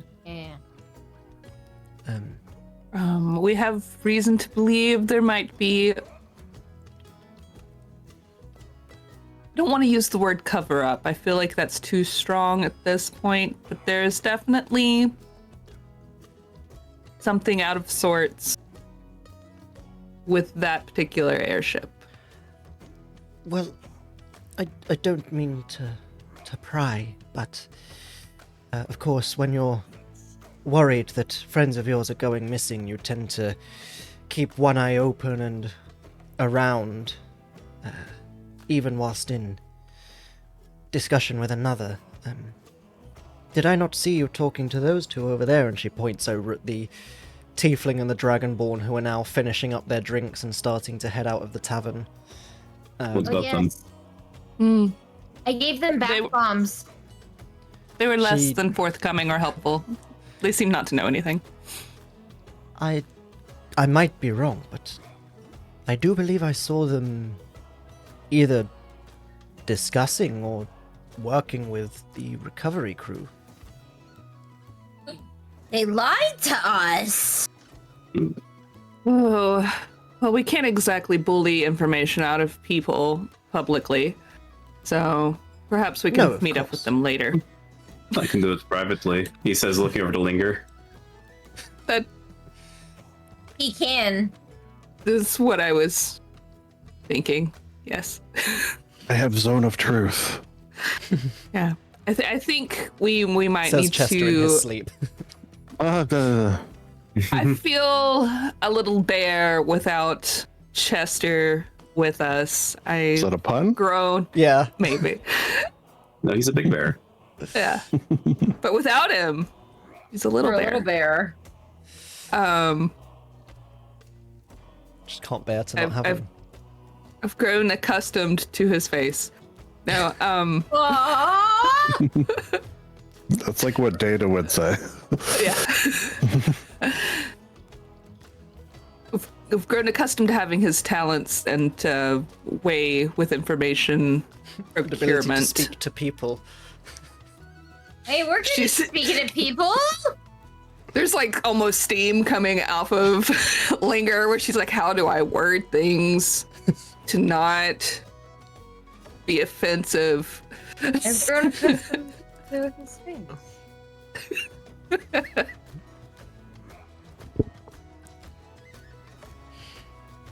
I don't suppose either of you with your religious ties might have a way to, I don't know, purge poison such as alcohol from someone's system. I know that is sometimes a thing that is claimed, at the very least. There was a smile when you asked for the help, and the minute you said claimed, there's a twitch in the eye of the Furbolg. She's never seen it. She doesn't know. Oh my gosh. I'm sorry, what do you mean claimed? No. She's just, it's fine. Don't worry about it. I know that you can do this because if you follow... What, do you think you're some sort of wizard or something? If you follow Kahir like Sem, then you can almost do anything because Sem was just so magic, right? He's so good. Exactly. Yes, he's amazing. Yeah, I believe in you. And honestly, that's all that really matters right now. Plus, you have the Sem's favorite famous angel seal bread recipe by Mura. Yes. And now you can make it, and yeah. Is a friend of yours afflicted by poison? Or... He had this drink and it made him pass out. I see. I think it Happens had to the best poison of in us. it. Yeah, I don't really drink, so I don't. I when they Good. talk about alcohol, yeah, it's I just don't like it. It tastes weird in my mouth. It's a texture thing. It's a like the burning. It burns my throat a lot, and it's just not pleasant. But yeah, he likes to drink, and that's okay. I accept that part of him. I accept all parts of him because he's a good guy. But he did have this thing, and I think it had some poison in it. It must have been called the sleepy drink. The sleepy drink. The dying death of doom, something I don't. Yeah, something recall. like that. It's like, this drink will make you pass out. Trademark. Which, like, where in the fun is that? She she looks at the Goliath and that's there. There you go. That's called the sleepy drink. Yeah. I think he had two of them. He had one, and then he was like, no, I gotta have the other, and then he did it again. So, double Very death well. stare, double dare. Take me to him, Got and she slimed. sweeps up from the chair, and as she stands up, you can see, kind of as the robes flick to the side a little bit, hidden under the back of the robes is a shield, which must have been very uncomfortable for sitting in the chair. Yeah. And at her hip is a rather large mace that was perfectly covered by the robes when she was sat down. Wow. Wow. That's fancy. I look at Warden. Where is he? He's up his room. You lead them. I will take them. There's a pirate show going on outside. Yeah. You lead them up to Chester. So, how would Chester have stayed how he was left on the bed, or has he been sprawling out in the classic drunk starfish? I think he's like kind of moving and grooving a little bit, especially with the tunes coming through the window, and occasionally responding somehow, some way to things that are happening below. Just Excellent. that's more to combine in and out of character for me. She sweeps into the room dramatically, strides over to Chester in the bed, looks very pointedly back at Linger, and I'll see what I can do. Places a hand on the pendant, kneels down at the side of the bed, starts muttering a prayer under her breath. There is a slight glow under her hand, and she holds another hand over Chester's head. And Chester gradually becomes much less fitful. Mm-hmm. Starts to calm down, and she... You should be able to wake him quite safely now without fear of raging hangover, I believe is the term.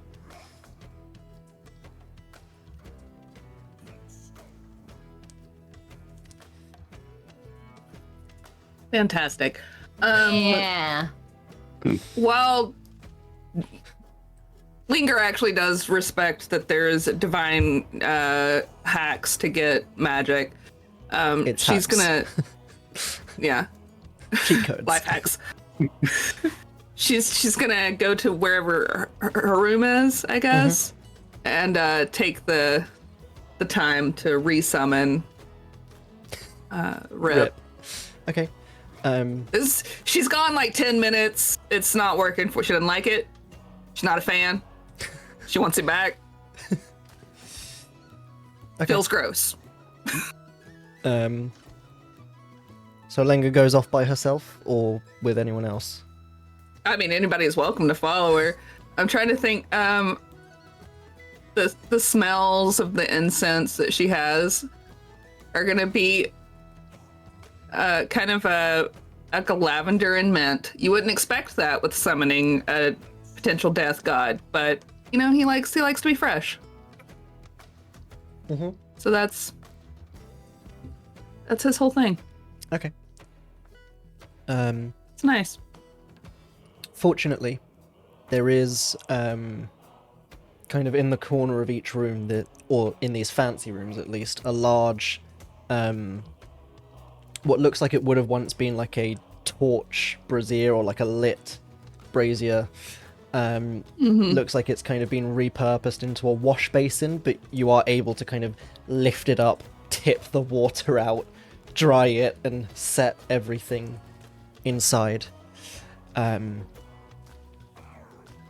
Everyone inside or indeed outside of the room, as the ritual nears its end, everything around you grows dark. Yes, it does. You can hear ominous whispers. There's this cold wind, but you can't feel the push of the wind. Linger, you watch as the ashes of the incense start to kind of bubble and froth, and they split like the ground is cracking open, and a hand slowly reaches out, grabs the side. Another hand, and Rip slowly emerges from the void before and waving. We love him. We She love him. scoops him up. He gets a little nose nuzzle, and then Oh, little presto to get any remaining dust off of him, and then he's put where he belongs, he back adjusts by her the mouse horns. skull Yes. and puffs his chest out Yeah. like nothing had happened before that.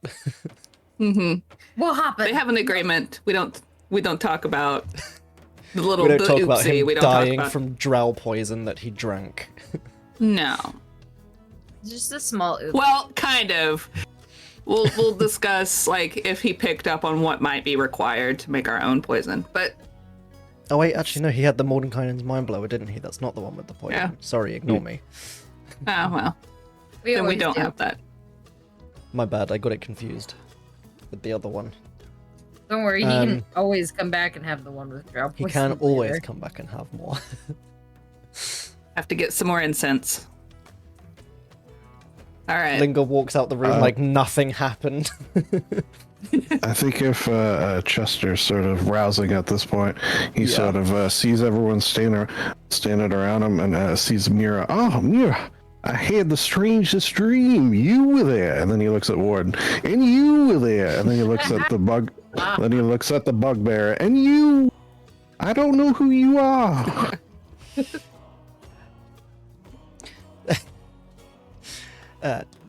My name is Llewellyn Woodblossom. Your friends asked for my help. Well, Mademoiselle Woodblossom, I look forward to dreaming of you in the future. She blushes.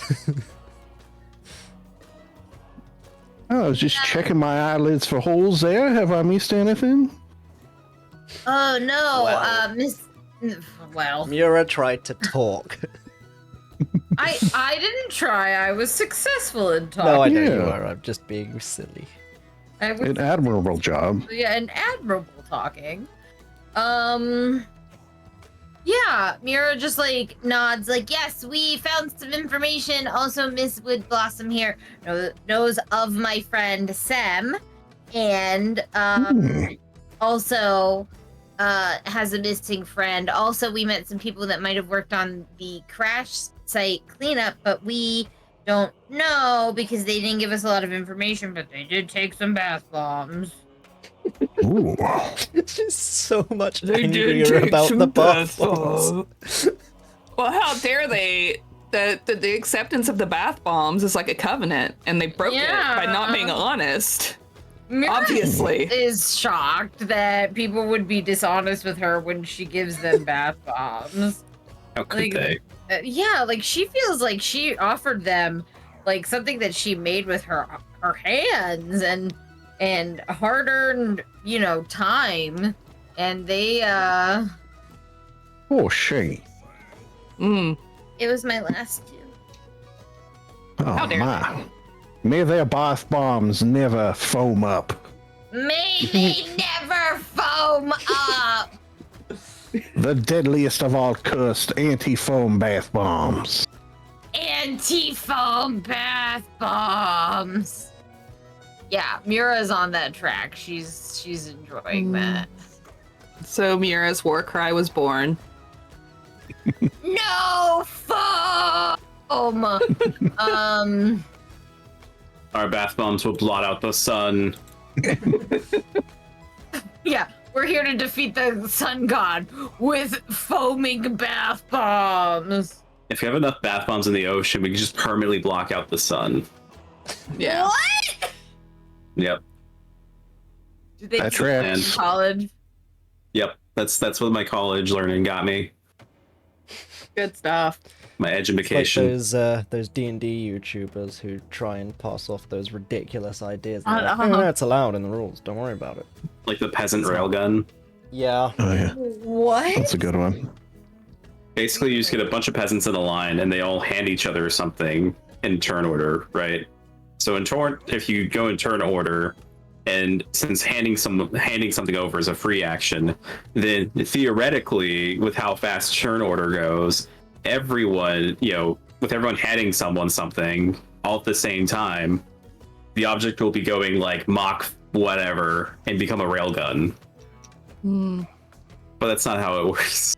No, No, it's it's just not people how it handing works. to each other. Mhm. And if it did go at that speed, it would obliterate the peasants halfway through the railgun. Yep. Yeah. My favorite right now is the barbarian sticks his finger in a wizard's mouth to stop Yes. them from casting. That's Oh my favorite right god, now. that's the stupidest thing. Yeah. Like, people don't have fucking teeth. I'll bite your goddamn finger off. Let me show my finger in your mouth. Don't mind me just crossing off that big bad evil guy strategy. Yeah. If Mura will bite Sorry, bitch. fingers. Damn it. if you ever thought that Mira wouldn't bite somebody's finger, you're 100% wrong. That screams, I am a feral child. Here, if you need like inspiration for like goofy shit to do in D&D, I got it right here for you. If it'll It's focus. blocked out. Put that down. Put down your fucking guerrilla warfare manual. The fun things you find at milsurp shops, I tell you guys. Why did you buy? You're so crazy. Because it was there and it was like $5. Okay, that's fair. Chester rejoins the party. Yeah. No trace of a hangover. What would you guys like to do? Why should there be? Perfectly accept. Yeah. Oh yeah, what are we doing now? What's that smell? Is it you smell As toast? Linga walks in with Rip on her shoulder. Ah, Minty goodness. yeah. Well, now that data has been acquired, what's the next step? I guess Well, there were those two people that were not forthcoming. Well, perhaps we can persuade them to be a little more forthcoming. They were I two think coming though. Oh. I've seen what makes you cheer. It's kickflip.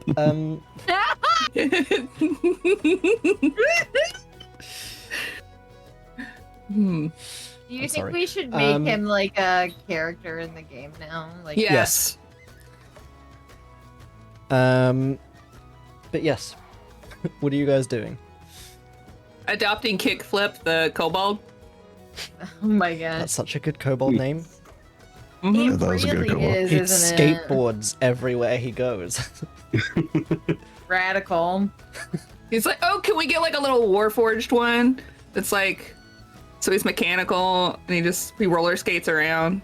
He just has his feet are just a skateboard. Yeah. Kickflip. Next the time. furbolg. Well, perhaps.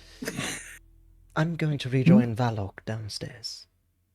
Okay, We will be thank staying you here so- a few nights longer, so So will we. perhaps we will see you again. Yeah, that'd be Here's great. hoping.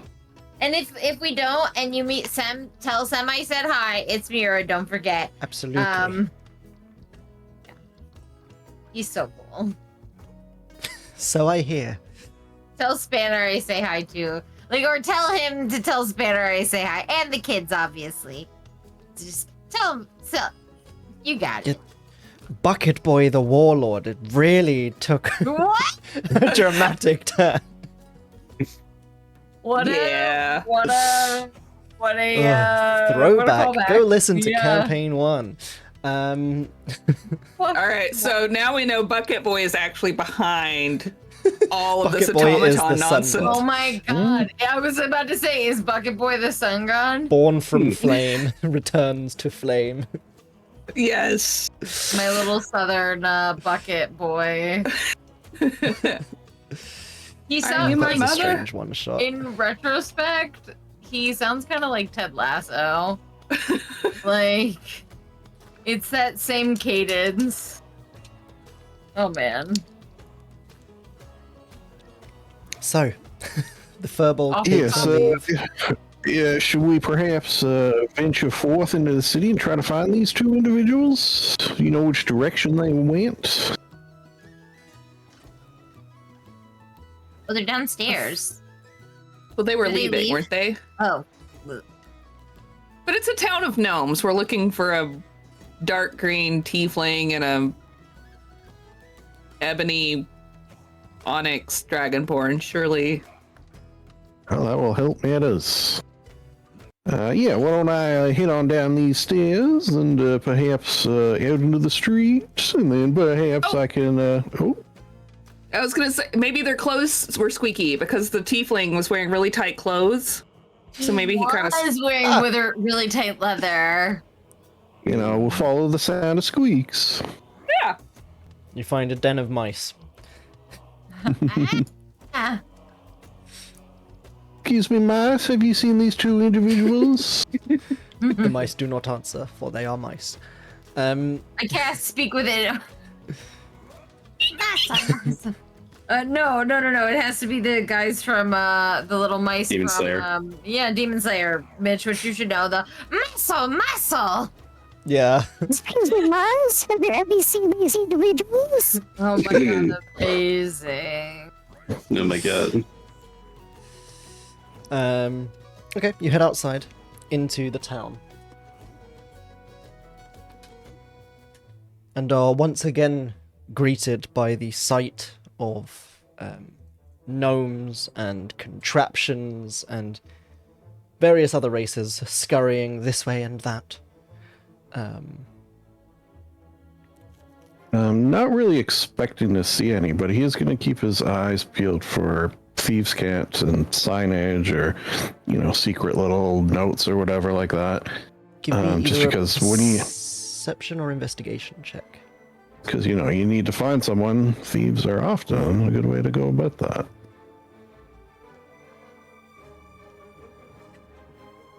Hmm, 20. Dirty 20. There you go.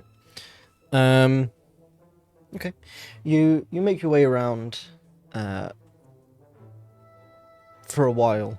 The only marks you really kind of see around the Clockmakers Guild are marks for, like, good place to rob. This place has a lot of money. This place is well guarded. This place doesn't have a lot of money. Like, those sorts of classic signs. You do notice a few that are, like, protected. You do see a few of them that have that kind of, like, protected thieves can't symbol, and underneath it, disguised somewhat by methods of masking these sorts of symbols that someone would normally see out in the world, trying to hide it if you need to. Some of them appear to be under the protection of the Runestone Forge. Hey, that's good. Yeah, we know them. Yeah, we were sent by them. Phantor! Yes. You carry on making your way around. And for the most part, it's mostly that sort of thing, or like sewer entrance. All of those sorts of things. A lot of the kind of hideout symbols and things like that, or like escape route symbols, start pointing or indicating closer to the Cog Village outside of the walls. And similarly, a lot of the marks of protection of the Runestone Forge become a bit more prominent closer to the Cog Village. What would you like to do with all of that information? I will relay, maybe not say outright how I am putting that together. Well, you see, I'm sort of familiar with city life, as it were. And I do believe there is some examples of the folks who might aid us in our quest to find these two individuals. Yeah, that's what I'm gonna say. I'm gonna treat that as a proper sentence. I just remembered that I had this feat from my background as an urban bounty hunter. Oh yeah. I'll just share it with you guys. Let's roll. How do I put there it should up be for like you a guys? little chat bubble, and that's post in chat. I only have the dice icon. I'll just copy and paste it. How about that? Let me see if I can do it for you, and then I It's can ear to tell the you ground. where it is. There you go. Ear to the It's in Oh chat. yeah. It can't be sent to chat. Interesting. You're in frequent contact with people.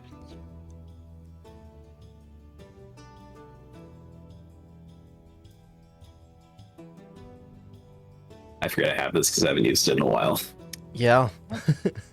We've still gotta come up with background features for mine. Just something about raves. You gain the spell Summon Glowstick and can cast it at will, requiring no material components. The light, I can. That's like. Yeah, that's just light, isn't it? Yeah, but these are glow sticks instead. Okay. Do they play music when you wave them, like?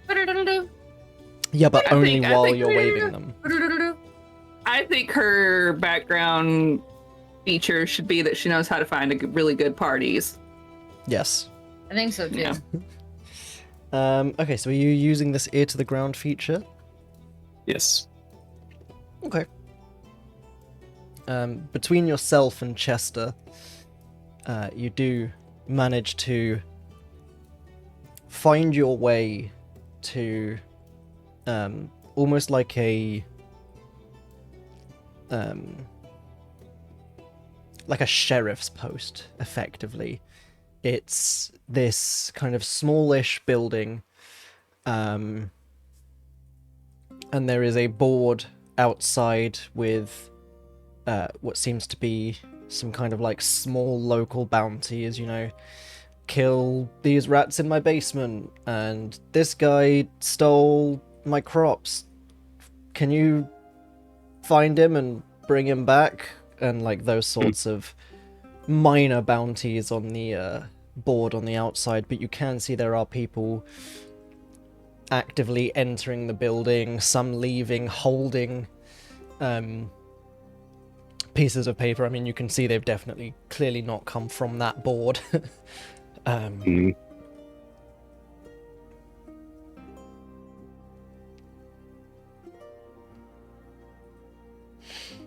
And that seems to be this effectively we would just call it the sheriff's office. It's the bounty place. Are you heading inside? Sure. Yeah, we can. Yeah. Sure. You sound so sure. We go. As Inside. another arcanomechanical vehicle blasts through the street, apparently. Didn't hear it that time. Oh, good. You head on in. And there is sat kind of behind a counter with like a glass window in front of it that stops with a small opening just above the counter so that things can be passed through. It's a gnome with this kind of like knee-length duster.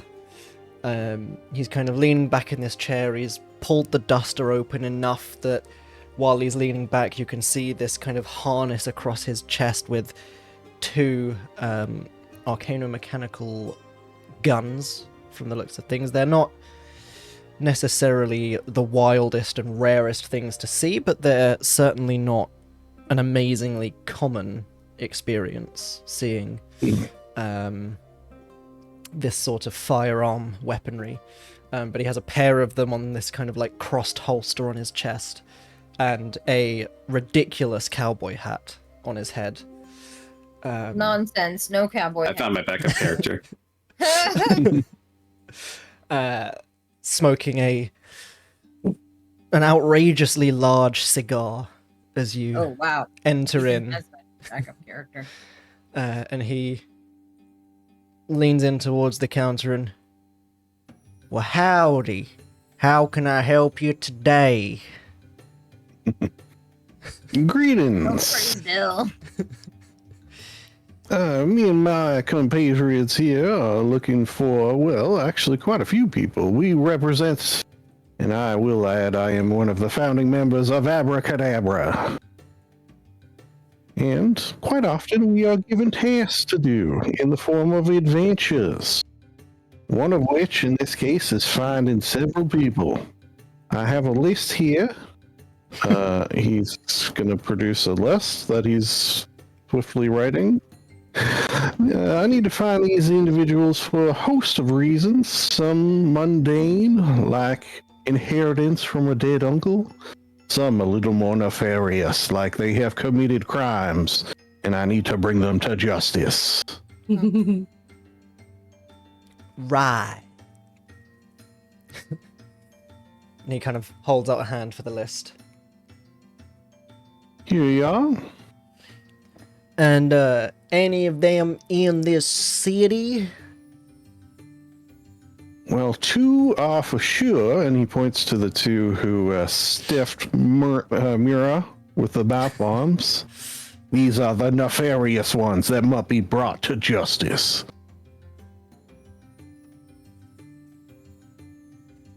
Right.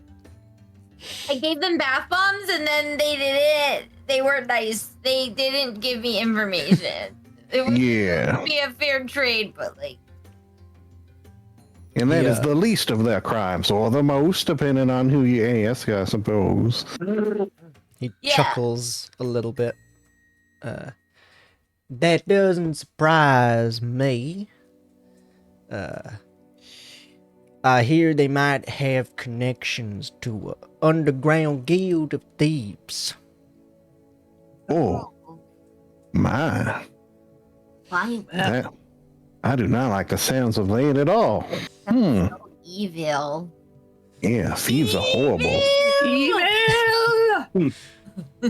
I would also Well, like I to don't- apologize in advance for this gnome, or not even in advance anymore, this gnome putting on an outrageously terrible accent. You should. Maybe it's Yeah. It is intentional. Horrible Just before accents. people think I'm terrible. Mine is as well. Exactly. I'm just terrible on purpose, says Mitch. Well, because I play a similar thing on my home game, and it's not this bad. Oh my gosh. This is just a guy trying to be a cowboy. In case that wasn't clear. There's a great song I have to send you, Mitch, called "I'm a Goddamn Is it Motherfucking big enough? Cowboy." No.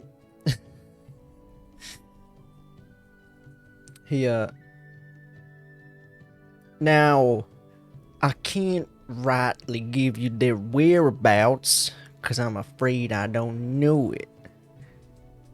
Mm-hmm. But if you bring them to us, we can get you paid. All right. Exact whereabouts unknown. Perfectly reasonable. However, do you have places where they are known to frequent, perhaps? Yes, sir. And he kind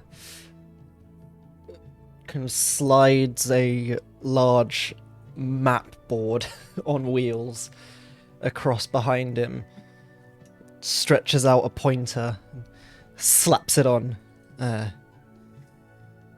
They have frequented around the market, and also we hear that sometimes people are saying they're involved with the airship that crashed in the mountains. Yeah. Hmm. Interesting. Interesting. So we want them interesting. for questioning. Dead or alive? We can't question them if they're dead, Missy. That's not true.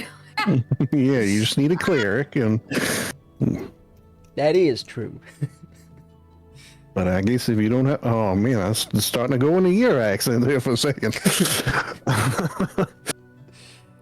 I don't know what you mean, sir. This is my normal accent.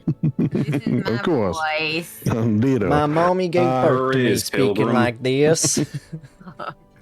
And what about I'm these just other a two? God-fearing gnome. Oh my god. How dare you make fun of Southerners? How dare. And this Shadakai individual with the tattoos. Any points of interest there that I might find him? Now him I'd heard rumors that he's been running around with that there green-skinned tiefling and the dragonborn. Oh, the three of them. Full on Yes, lied sir. to us. That's interesting. Me. All right. So this might be a multiple Boyds and situation. Just found out they have possible ties to a thieves guild, and you're like, wait, were they lying to us? Mira is hurt. I guess maybe a final question for myself anyways. I will ask my friends here. Where is, you might not know where the thieves... Uh-oh. Oh, what's happened here? Oh no. Steph fell out.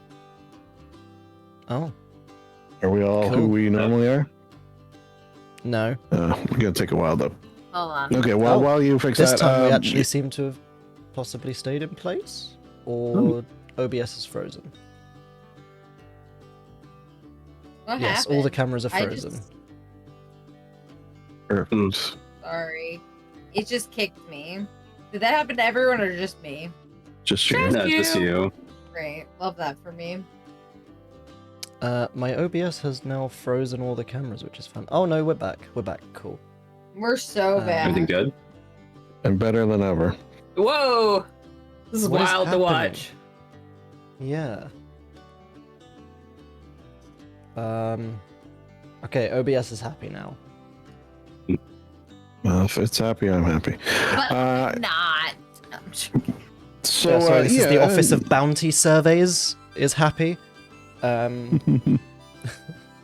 someone in one of the jail cells starts playing harmonica. Oh, yeah. I know that guy. He's back! He's everywhere. Perfect. What a life he lives. Yeah, he's a real traveler, that guy. Yeah, not knowing exactly where the Thieves Guild is, that is reasonable, I suppose. However, perhaps a general area of the city where those sorts of goings on may go on.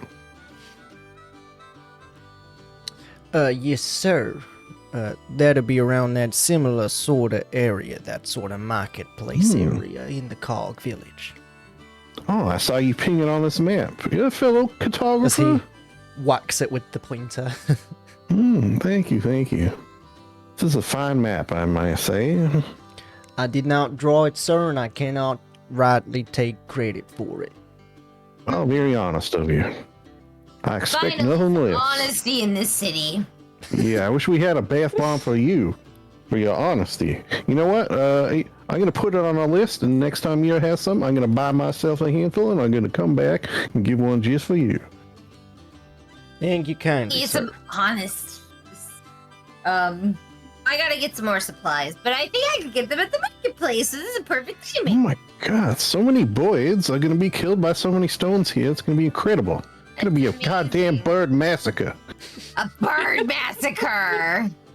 A birdicer. A murder of birds. Yes. Mhm. Nobody heard that. My mic didn't pick it up. There we go. So what would you guys like to do then? With this Well, new let me information that the Just guys ask, at the do Thieves Guild lied. any of you have questions for the chef here? I think you covered all of it, in my opinion. I'm good. Yeah, I think we're good. I have And you, nothing to Rip? add. All right. Rip is also very good. He gives a little salute and finger guns. We got to get Rip a cowboy hat, I feel like. Oh, he's got a little what is tiny shift weave. Mm-hmm. Mm-hmm. He cowboys up. Mm. Those are Assless some chaps mighty and fine all. tassels. Yeah, he I went does. for tassels, you went for the assless chaps, of course. I mean, don't chaps aren't they always asked, like, do you ever have Yes. chaps that do? Okay. All right. Yeah. I don't know much about chaps. Yeah, they're meant to be worn over breeches. They Yes, sure sir. is. My chaps are always assless. Always. As just as God intended. Bing, bing, bing. So what would you guys like to do? Go to the market. Go to the market. Oh, the market. sorry, I did have one final question. I'm like a real Columbo in that regard. Can you tell me where you got those guns? Yes, sir. They're mighty expensive, but Yeah, look at me. I'm rich. I'm rich, bitch. Oh my god. if and you take yourself to the Mechanist district, Mm-hmm. there are a number of arcanomechanics who can fit you up with something similar. All right, I might have to look into that. Thank you very much. Somewhat of a specialty of this city. Now I'm getting your accent. Yeah, that'll happen. Okay, so you guys head to the market. Yeah. Let's fucking Cool. go, baby. You fast travel to the market. Eh, Rip tears a Uh, small tear in the fabric of time and Fabric of- space, and you just step through, and you're in the market. Yeah. Well, we're getting our bearings with that whole unearthly road stuff, and Yes. you can do small hops, yeah. small convenient hops. Small convenient hops so that players don't lose their fucking minds spending 2 hours just traveling. Oh, and look at that! He put us just in front of the incense stand, so we're gonna buy some of that and move on. Yes. There are a number of lovely market stands here. It's kind of like a combo of stalls and shops, selling all sorts. There are sort of general adventuring gear. There is a number of incense stalls, and there are some places where you will be able to pick up some miscellaneous spell components, so should there be any you're keeping an eye out for, do let me know. And we can sort that out post-session. I'm just looking for bath bomb stuff. So. Yeah, you can get ingredients for bath bombs here. Great. Finally. They bathe in this city. There are weapon shops, armor shops. There is a place that seems to be selling pets. Pet store. Would now that my arcanomechanical rapier dagger combo is socketed, would they have things that would go in the sockets? Yeah, there are gem stores, enchanting stores, or well, enchanting places. Certainly you can ask around armorers, weaponsmiths, gemsmiths, or gem jewelers, that's what they're called. That would be on my list, something to put in the socket. Because what's the point of having a socket without putting something in it? Right. Okay. You can find one relatively easily enough, knowing that you're probably looking for somewhere that sells magical things. Let me grab... Oh, and I guess, needless to say, all the while, keep an eyes peeled for the individuals we're looking for, as well as Thieves' Cant of Here's the Thieves' Den. Give me a perception check.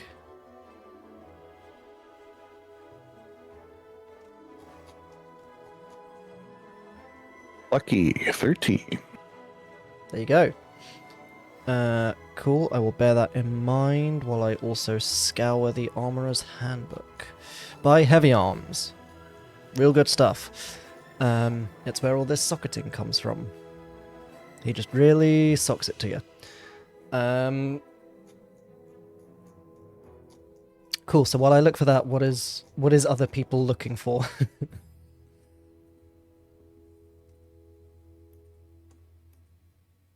But you said we could get that, so. Go. Sorry, I was kind of distracted there. Did we find who was selling firearms? No, that's in a different part of the city. Oh, okay. All right. Unfortunately. I don't think if I need anything. I think I'm okay right now. Yeah. I think I do need to step away for a second, though. Yeah, Okay. can we have a break? I need to. Yeah. Let's go for a quick break. And it also gives me some time to let my computer stop doing whatever it's doing right now that has it turning into a Boeing 747. Boeing, please sponsor us. Oh, that'd be great. And also gives me some time to grab the socketing stuff. So we'll see you all back here in about 10 minutes. Okay. Break screen.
What you do is you go 5, 4.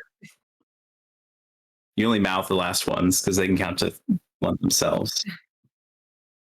I know so much about TV production. Oh my god, it's like you should be doing From Wayne's World. My dad used to let us only watch the first, like the intro to Wayne's World when we were kids, and then he'd have us headbang in the car, which I feel like when I was a child, I'm talking like 4, probably not great. I probably have a long-standing concussion from that, but so does my sister. Character. My younger sister too, who is 2 years younger than me, so she was a 2-year-old headbanging, which I feel like is not a good thing for your little brain to be doing. But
Hmm. What? I love that.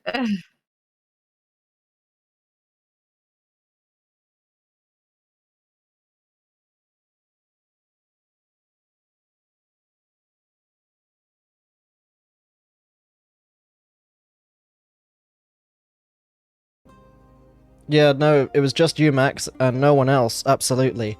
Don't worry about it. Nothing happened. You enter the Runestone Shop. My sound was out. Oh. As you enter, you can see this half-elf, just kind of delicately carving something into a gem. And as you enter the shop, they put it down on this countertop, slide up the goggles that they have on. Hello. How can I help? Greetings. I'm in the market for a gem rune of some sort to socket into this socket right here, and he'll take out his rapier dagger combo, turn it into a rapier. Yeah, see right here. I got a spot for a socket. And I got gold burning a hole in my pocket, and that rhymes, and you know it rhymes. Excellent. And how much gold are we talking here? What's your budget? Well, I may have been born at night, but it wasn't last night. Amazing. Why don't you show me what runes you have? And then pricing can be discussed afterwards. Right, but on a similar vein, I don't wish to be removing all of my legendary runes and finding out that you don't have the hundreds of thousands of gold to spend. We do not have the hundreds of thousands of gold. Tut tut. You don't know what I have. You know what? That's true. I shouldn't be speaking for everybody. Why don't we start around the 1,000 gold range? Very well, And sir. work downwards from there. We don't have thousands of gold. You don't know what I have, so about 1,000 or less, please. Very good, sir. In that case, runes that I would recommend for socketing into a weapon, such as a rapier or a dagger, indeed. Let's see here.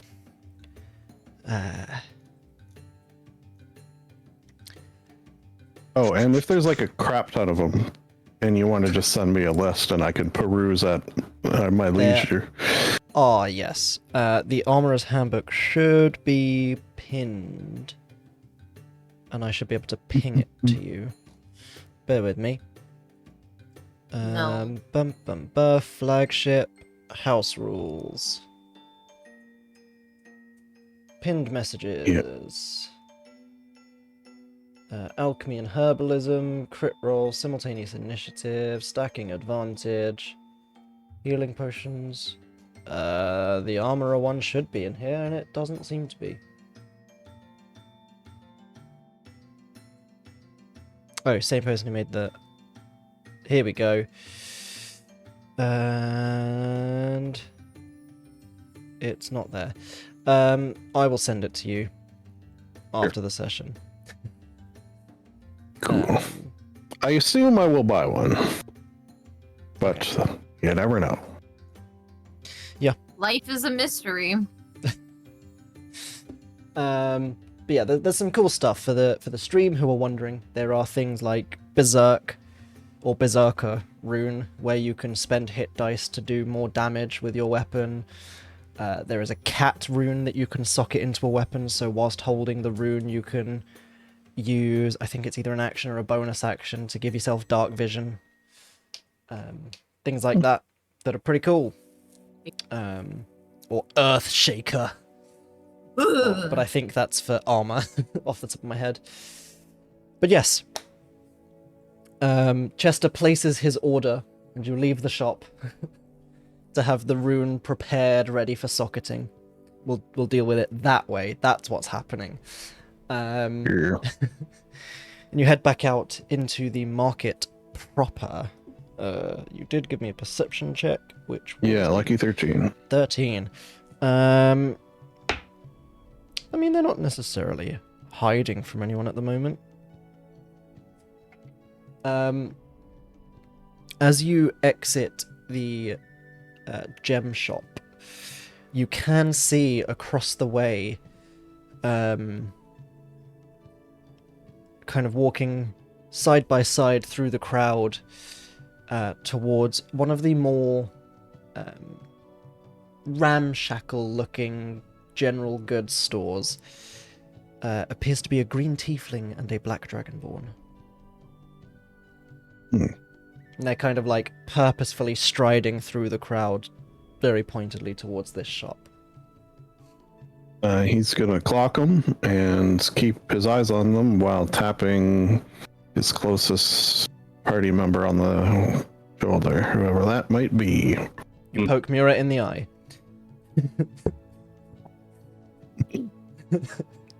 It's fine. You didn't. Sorry, really I thought it was a get me shoulder.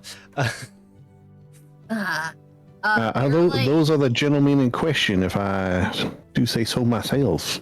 He like jump turns and she's like, "There they are." Oh my. Mm-hmm. Dun dun dun. She's on a mission. I thought that was Tim.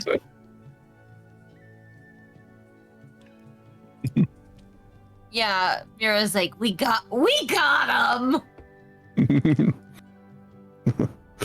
Okay, Obama. Oh no. This is a reference to a indie cartoon Animation. animation on YouTube by animator called Worthy Kids called Big Top Burger. If you haven't seen it and you're not scared of clowns, watch it. It's my favorite. I'll send a link. It's so good. It's my favorite thing ever. Like I'm gonna get a Big Top Burger tattoo. I love Big Top Burger. Oh. Love that. What? All right, should we follow him? Yes. I think we Alright. should, yes. Okay, all right. Let's go. And wait, as we're following them, should we wait until they're by themselves or confront them right in the street?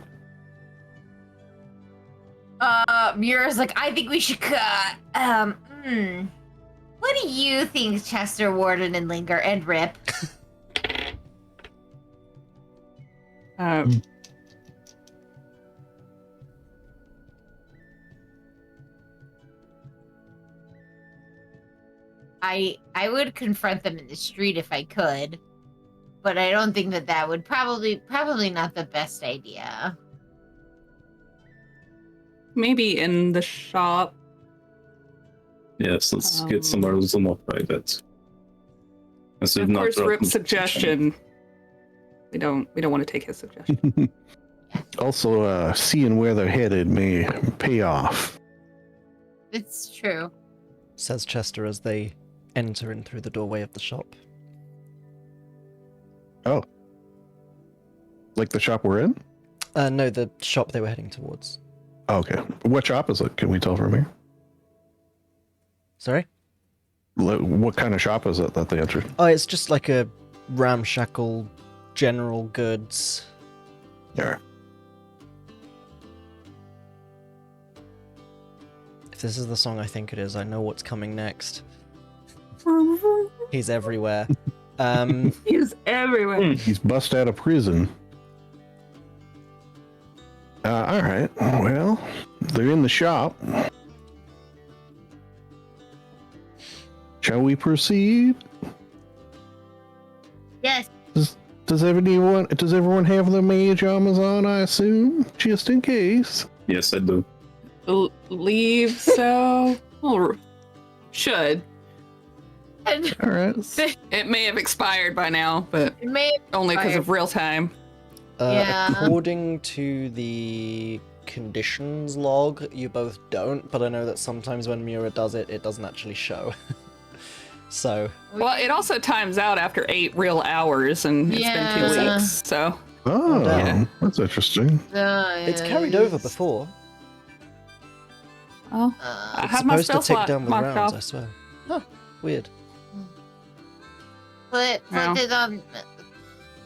I'll just cast it again. Give myself back the. I It forget that didn't Linger sh- has the I have a- headband of wizardry. It does say that I have. There we go. Okay, my AC is just 14. Okay. I Yeah. guess it's not. I guess it's happening. Okay. I'd Yeah. love an AC of 14. We are squish. That's why we all I have shield. invest in making Warden as tanky as possible. Yeah, that's why I hide behind him. Yeah. Okay, so you mage armor up, Alright. get a couple of side eyes as two of you in the I middle of crack the my street. knuckles. All right, let's do this. Wait, what are we doing? Okay, let's do it. I'll figure it out. What are we doing? So we just need the information that they're holding out on, right? Mm-hmm. Okay, so are you following into the shop then? Yeah. Yep. You head inside. It's not fantastically lit in here. Some of the shelves are a little dusty, but they're reasonably well stocked. You can see just kind of sat in the corner next to where the kind of serving counter is a tabaxi who's in the process of kind of cleaning something out the fur of his tail and kind of looks up and regards you as you enter in. Hello, can I help you?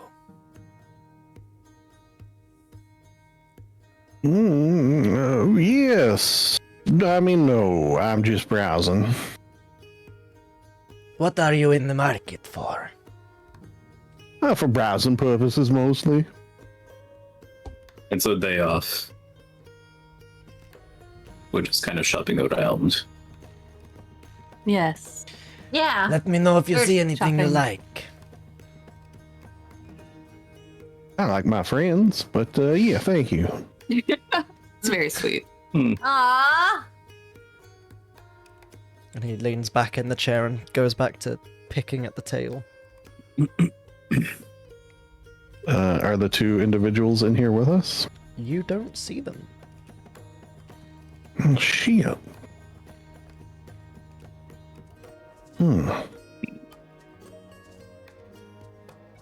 Do we see like doors that don't lead outwards in this room? Give me a perception or an investigation check, your choice. Are there any fun hats? Yeah. 6. There aren't many fun hats, unfortunately. That's a shame. With a 6, I mean, you can see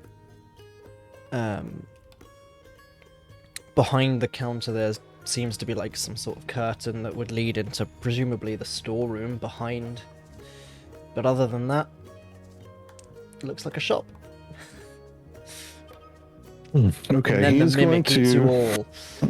yeah, go up to the tabaxi and starts talking about just random tale-related woes. But then in Thieves' Cant, he's gonna say, the two individuals who just came in here, I actually need to have a word with them and see if that triggers anything. He looks up at you.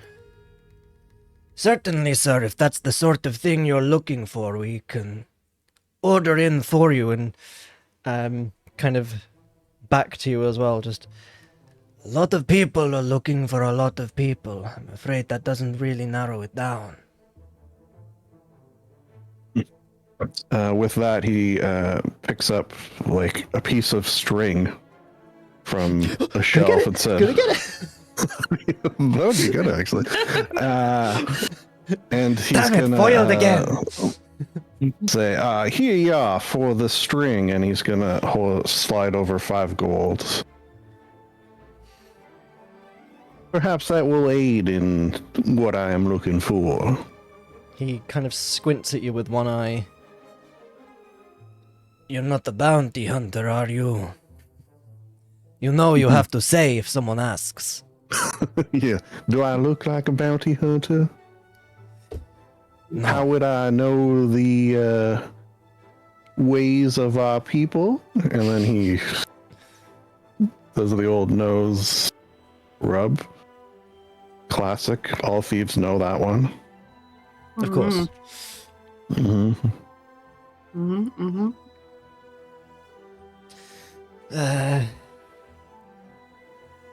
You know what, sir? I think we might have in the back. Please. Follow me. And he Gets up off the chair and starts making his way through the curtain. All right. He will follow and then sort of gesture behind his back for his friends to stay close. Mira once again jumps on Warden's back and is like, got it. He leads you through into a storage room. And towards the back, he shifts a large rug, points at the trapdoor, winks, and heads back out to the front of the shop. All right. They're in here. But there may be others, so be on your guard. Noted. Chester will check the trapdoor for traps. He's going to. Okay, Wow. go for it. I was like reaching just in case. Although I'm not very good at doing that part of my job, as is blatantly obvious. You know what? I'm gonna use my inspiration. Session's almost over. Do it. Hey. Much better. Technically better. It does The not seem best to be kind of trapped. better. All right. Stand back, everyone, and he'll pull it open. You pull it open, and nothing happens. The trapdoor opens.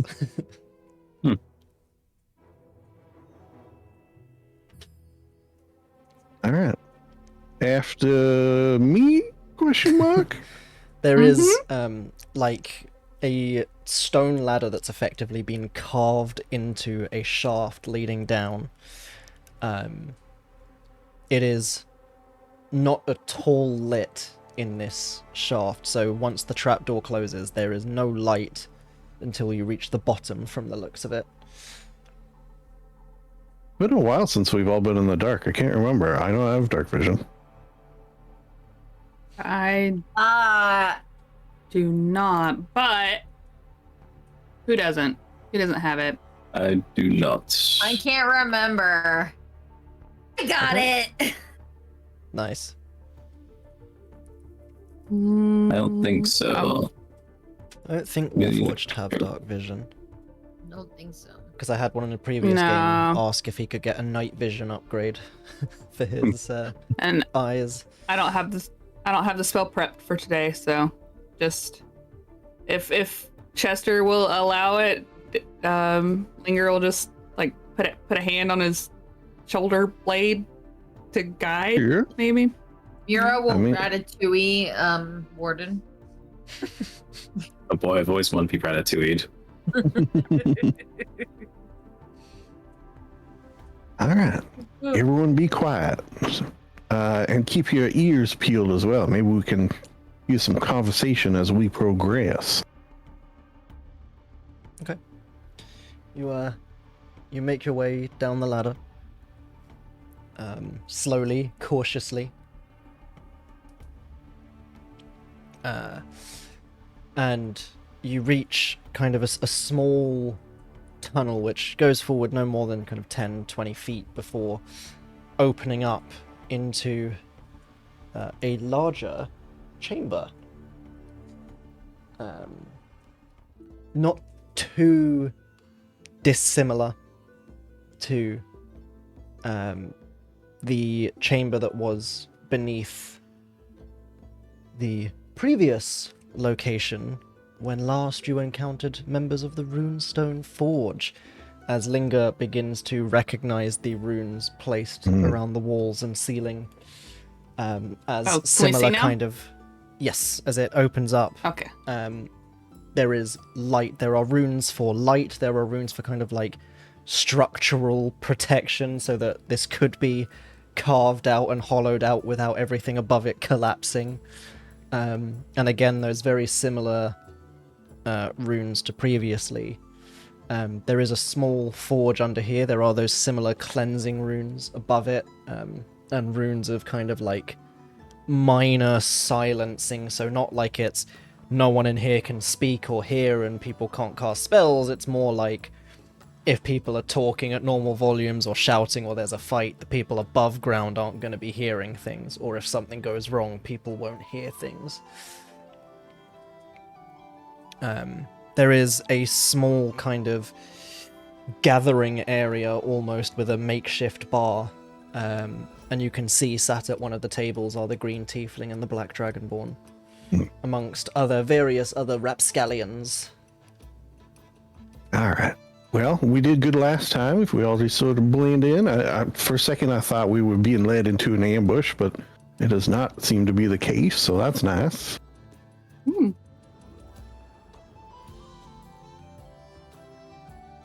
I guess we could go talk to the individuals who stole, as far as I'm concerned, your bath bombs. Thieves. No, I gave them to them, but they also just didn't give, I was giving them information and bath bombs, and they just didn't. They broke a social contract. They did, and it hurt my feelings. Right, well, All right, I will crush them to death. Oh. Linger will Oh, stay so- behind Chester with her arms crossed, looking very displeased.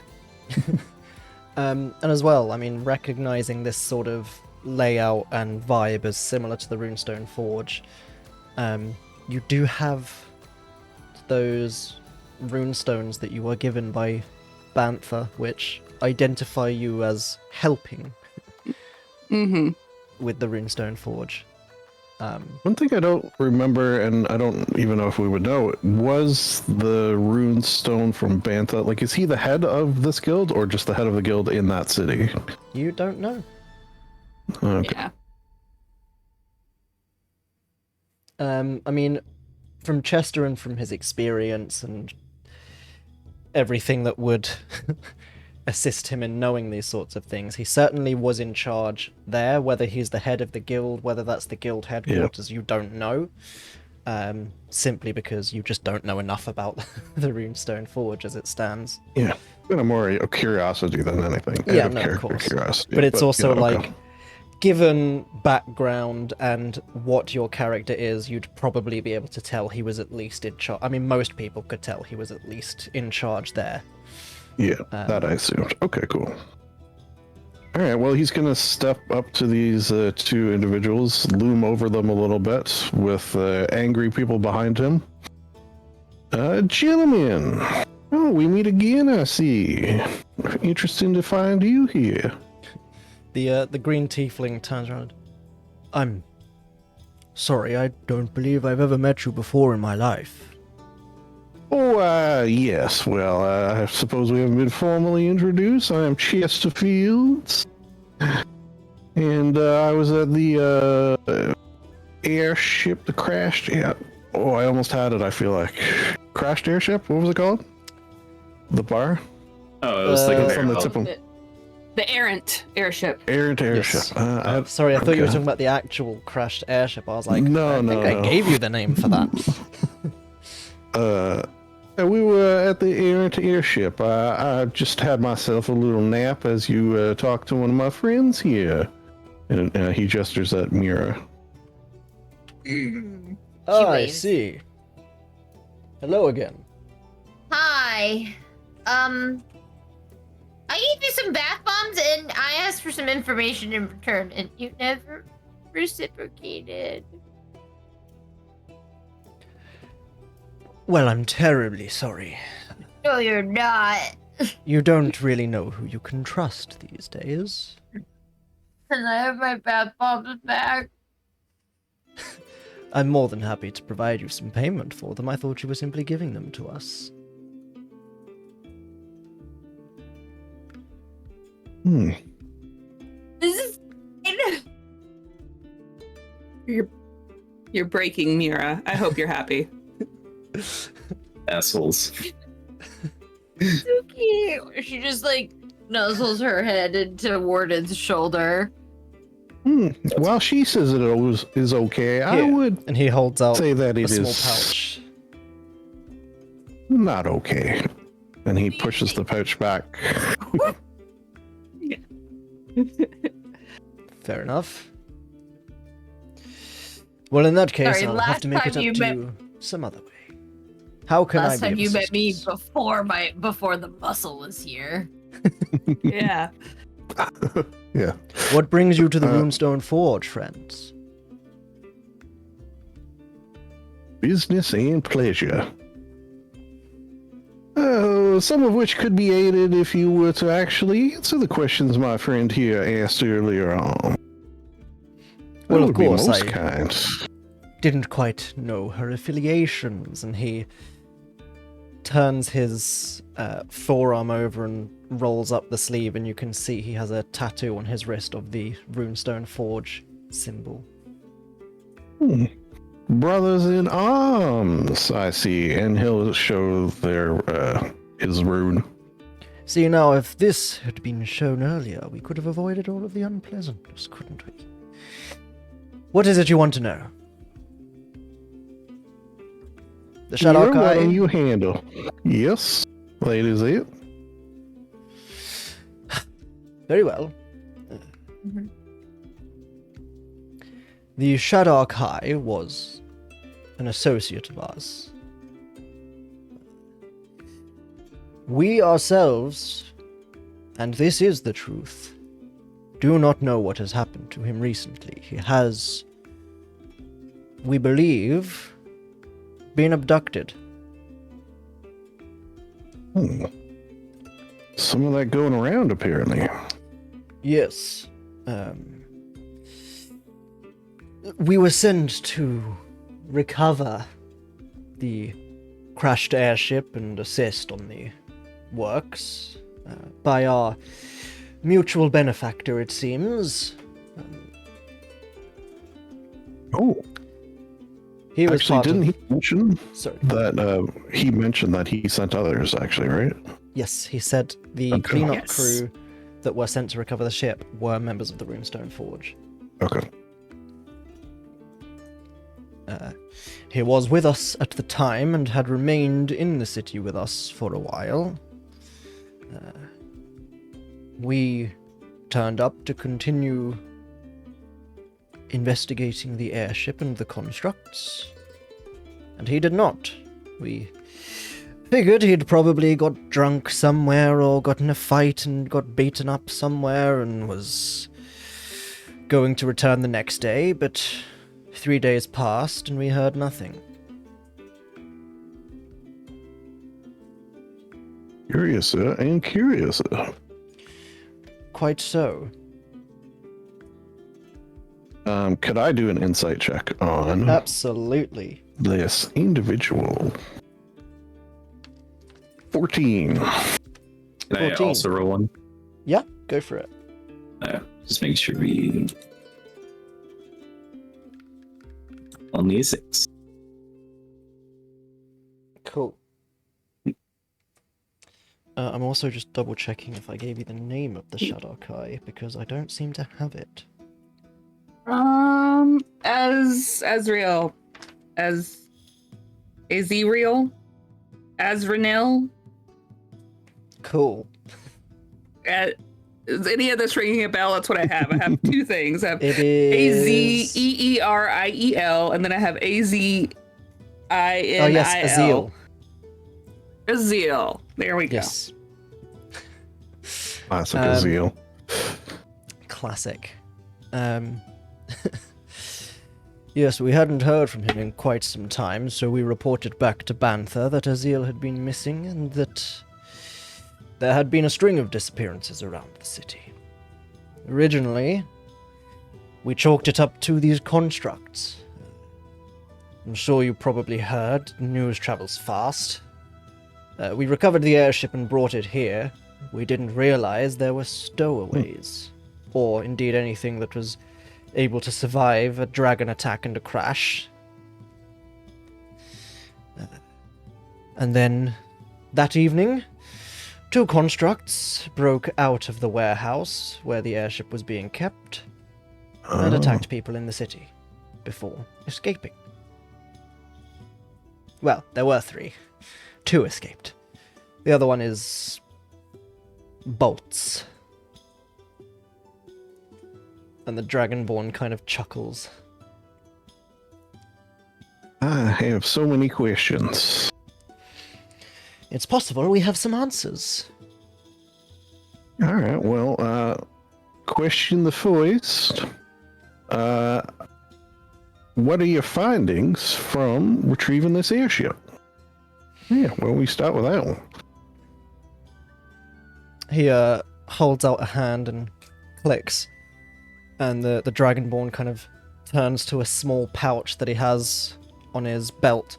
And you watch as the arm starts to disappear into the pouch, and he pulls out a rather large notebook and hands it to the tiefling, who starts flipping through. Well, from what we could tell,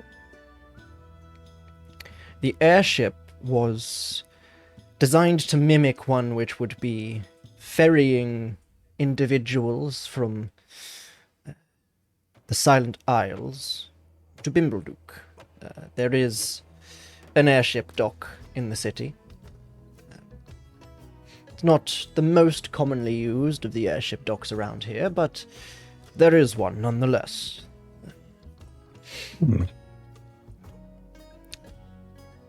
I say mimic. It seemed to have no real indication that it was built to ferry living passengers, only to look as such. We were initially suspicious and skeptical, given the large number of concealed weapons on board, that it was designed to reach Bimbleduk and perhaps attack or simply crash and detonate. But that was somewhat overturned when we were awoken from our sleep that night by the sounds of 3 enraged constructs. It seems there was a small part of the hold that had been disguised, and we had not been able to uncover yet at that specific point in our investigations, and they had escaped through that. They had been clearly stored in there for quite some time. We suspect they were lying dormant and likely wouldn't have activated until they came to Bimbleduk, which is rather unfortunate.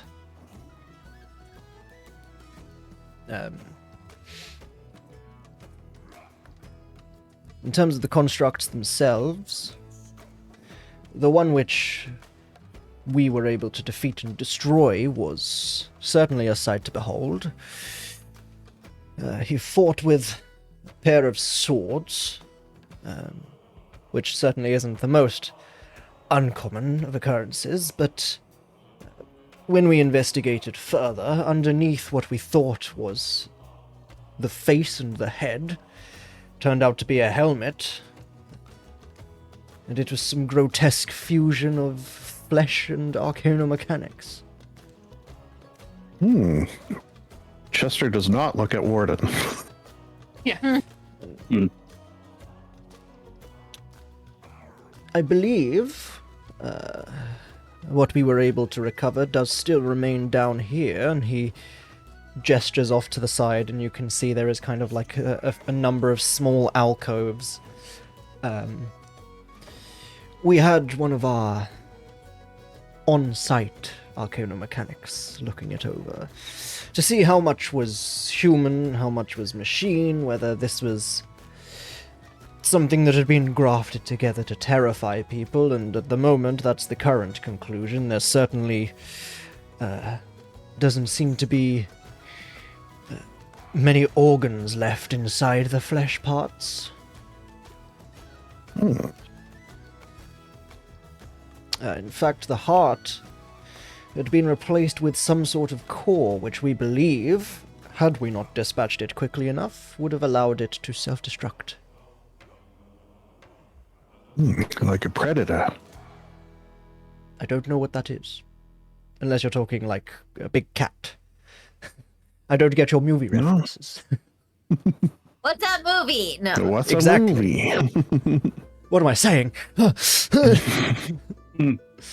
I'm a fantasy One of man. those I don't moving go to the scroll. cinema. Yes. Yeah, the moving Oh, scroll. the scrollies. Yes, quite. I love the scrollies. Yeah. All right, well, that's Scrollies. a lot of interesting data. Do y'all have questions for these two regarding what he said so far? I can't say that I do. I do not. All right, I do think we should have a little look-see at that body over there. But my other question was, these disappearances, Yes. when did they start happening, and are they originating from the same place every time? Are they all over the city? Are they outside the city? The disappearances are happening across the city. At present, we estimate it is entirely likely there are upwards of 15 individuals who have been, we believe, abducted. Most of the scenes, albeit many were almost seamless from the looks of it, very little sign of struggle, if any. Some do bear some sign of struggle, some spilled blood. There were a number of objects recovered from the scene of one or two of them, and he holds out a hand again, and the Dragonborn goes back into the bag of holding, comes out with a closed fist and kind of pours a number of small objects into the tiefling's hand, which he neatly arranges on the table. We found a number of these. Very curious. And it's these fairly small crossbow bolts, each tipped with poison, which we believe would have been used to knock an individual unconscious and render them easier to capture. Even curiouser, and he holds out a hand again and places on the table a dagger with a vaguely kind of spider-shaped crossguard. Oh boy. Well, that The signs is point to drow. interesting. Yeah, certainly do. Does any of this seem familiar to me? Make a history check.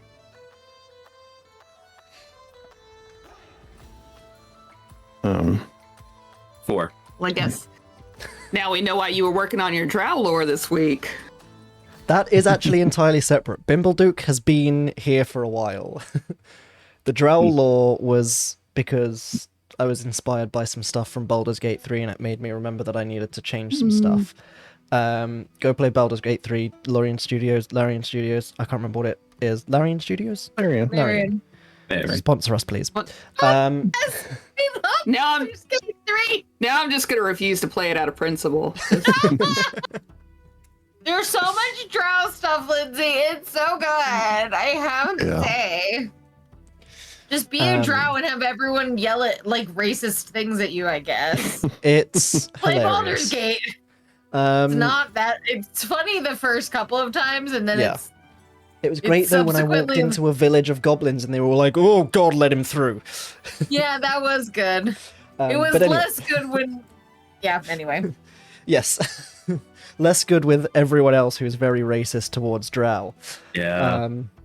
Yeah. Great when it's races that are terrified of Drow and they're like, please don't hurt me, take whatever you want. Yeah. It's yes. way less good when somebody's like, oh, so you're a drow, I'm just gonna poison you. Why? Good coffee. He strokes the small pointed goatee, because of course every tiefling has to have one of those if they're a male. Oh, if they're a male, okay. No, just all females can tieflings. have it too, but it's less common. They don't have to; it's optional. That was the distinction I was trying to make. We're not entirely sure ourselves. It's also not uncommon for people to try and frame Drow for these sorts of things. They're quite easy pickings a lot of the time. And also Warden, I'll say with the 4. I mean, you remember abductions being a thing, but you're not quite matching what you're seeing to what you remember. Or maybe there's just too much going on in your head with hearing that there's a beaten up dead construct in the other room, and your mind's elsewhere. Could be either or, really. Any of the above, truly. I would say until we actually see these Drow in action, we're unwilling to assume it's them. However, from what we know of the Drow, if we see the Drow in action doing this, I expect no one will see us again. So, sort of a catch-22 there.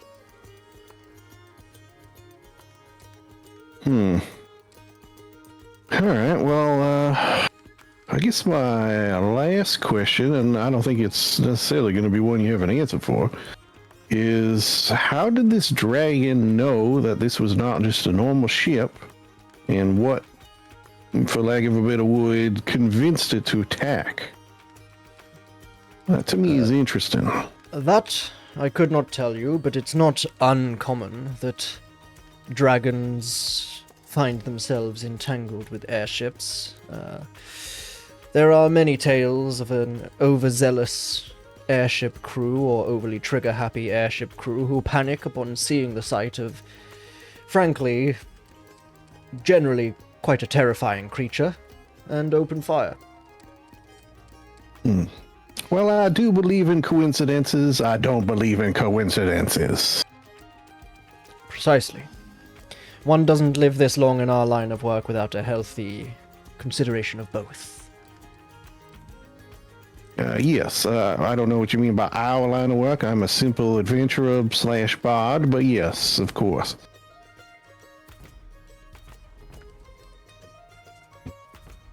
And I'm the King of Bimbleduk. Are you? Your That was a joke. Majesty. Oh. Here's the one what do points y'all at the dragon think? boy. Your Majesty, what do y'all think? Should we probably look at the body of this individual? He says not at all looking at Warden. I believe think- that would be. All right. Yes. Okay.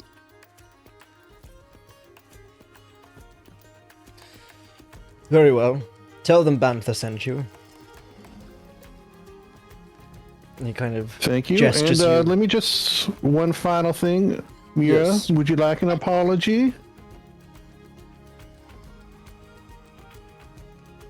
I think she said yes, I would, but her microphone is cut out.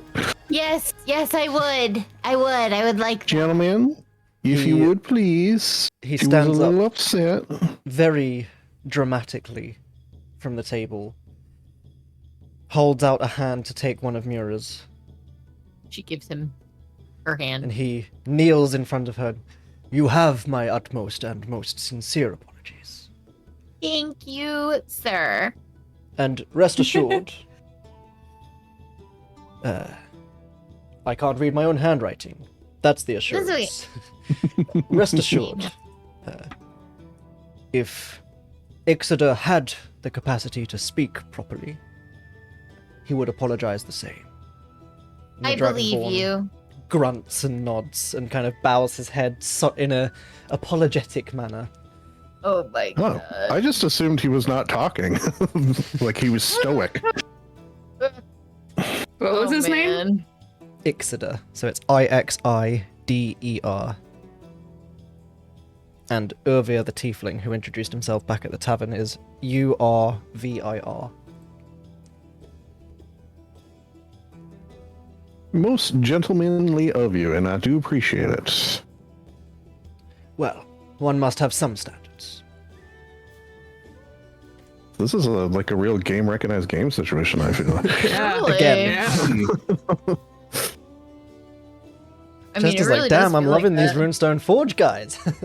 Yeah. Yes. Oh, well. My Might have to take over guys. one day. Give me a couple more levels. I'll take over. I swear to God. My kind of Here for crew. it.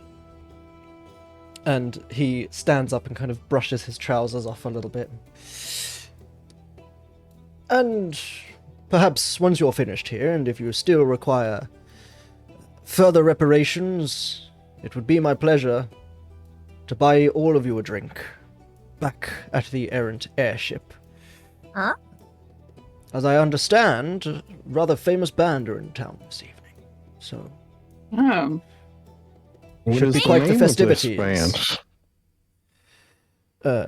He looks over at Ixoder, who fishes a flyer out of his bag of holding and hands it over. The Octarine Floyd. Mer- Chester sits down. What? Oh, The yes. floor? that's- On the floor. If there's not a chair, yeah. There's the chair that Urvir vacated a moment ago. Oh If my you could God. see if you could see the skin under his face, it would be kind of pale. Goodness. Are you okay, Chester? Yeah. Sat down all of a sudden. I just feel flush all of a sudden. Like, are Have the vapors. Vampires. She looks. She's like, this feels like a scene in a reality show where the Sorry, person's I have about told to pass Ixoder to out. stop vaping. How rude. Is he gonna or is he gonna pass out? Warden, he doesn't look good. Yeah. You're- Oh, fuck it. Linger will fan his face when he says he has the vapors. Just Do you know them? Are they your favorite band? I am aware of them. He has actually mentioned the name of the band Yeah. probably half a dozen times. yeah. Good. That was a Yeah. Stephanie error, not a It might be, error. yeah. Oh, Yeah. It really was. Oh right, yeah. Oh. Oh. Yeah. Well, we'll have to check them out. Perhaps. Perhaps I will flee the city. Oh, Mira's like, Decisions. it's fine. We are, you know what, Chester? I believe in you that we could 100% go and see them if you wanted to, or not. We could just leave the Okay, 1 city, second. and yeah, we could just do Hey. that if we needed to. That's a problem for future Chester. That's Let's right. deal with this now. Yeah. Which also because I gotta get going soon. So it's a problem for future me as well. Yes. Oh, me and I. So, Alright. if you wish, we can end it there, or you can head into the Hmm. alcove and investigate the construct. I'd rather have more time. Yeah. To Let us investigate end the it there. construct. Yeah. Fair enough. Yeah. It's a good In that case- cliffhanger. With bombs dropped, Yeah, Jesus. Was not expecting that. we are gonna go ahead and end our session there. Thanks, guys, Thanks. for being Bing. cool. Thanks, everyone, for watching, and everyone in chat for being fun and interacting. Rest in peace, Kickflip. Corona, Yeah, Yes. rest in peace, kickflip. Pour one out. R.I.P. Bye. Rip. Yes, pour one out in the tavern tonight for kickflip. It was such Yeah. bad timing.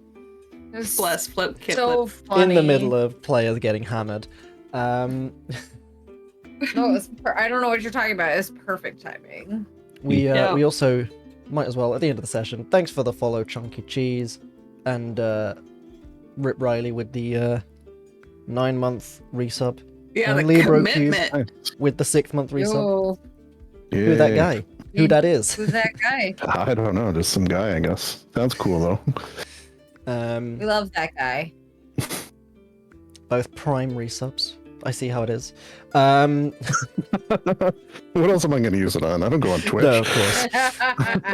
But with that, thank you all for coming and watching. Bye, Max. And we will see you all Come back. next time.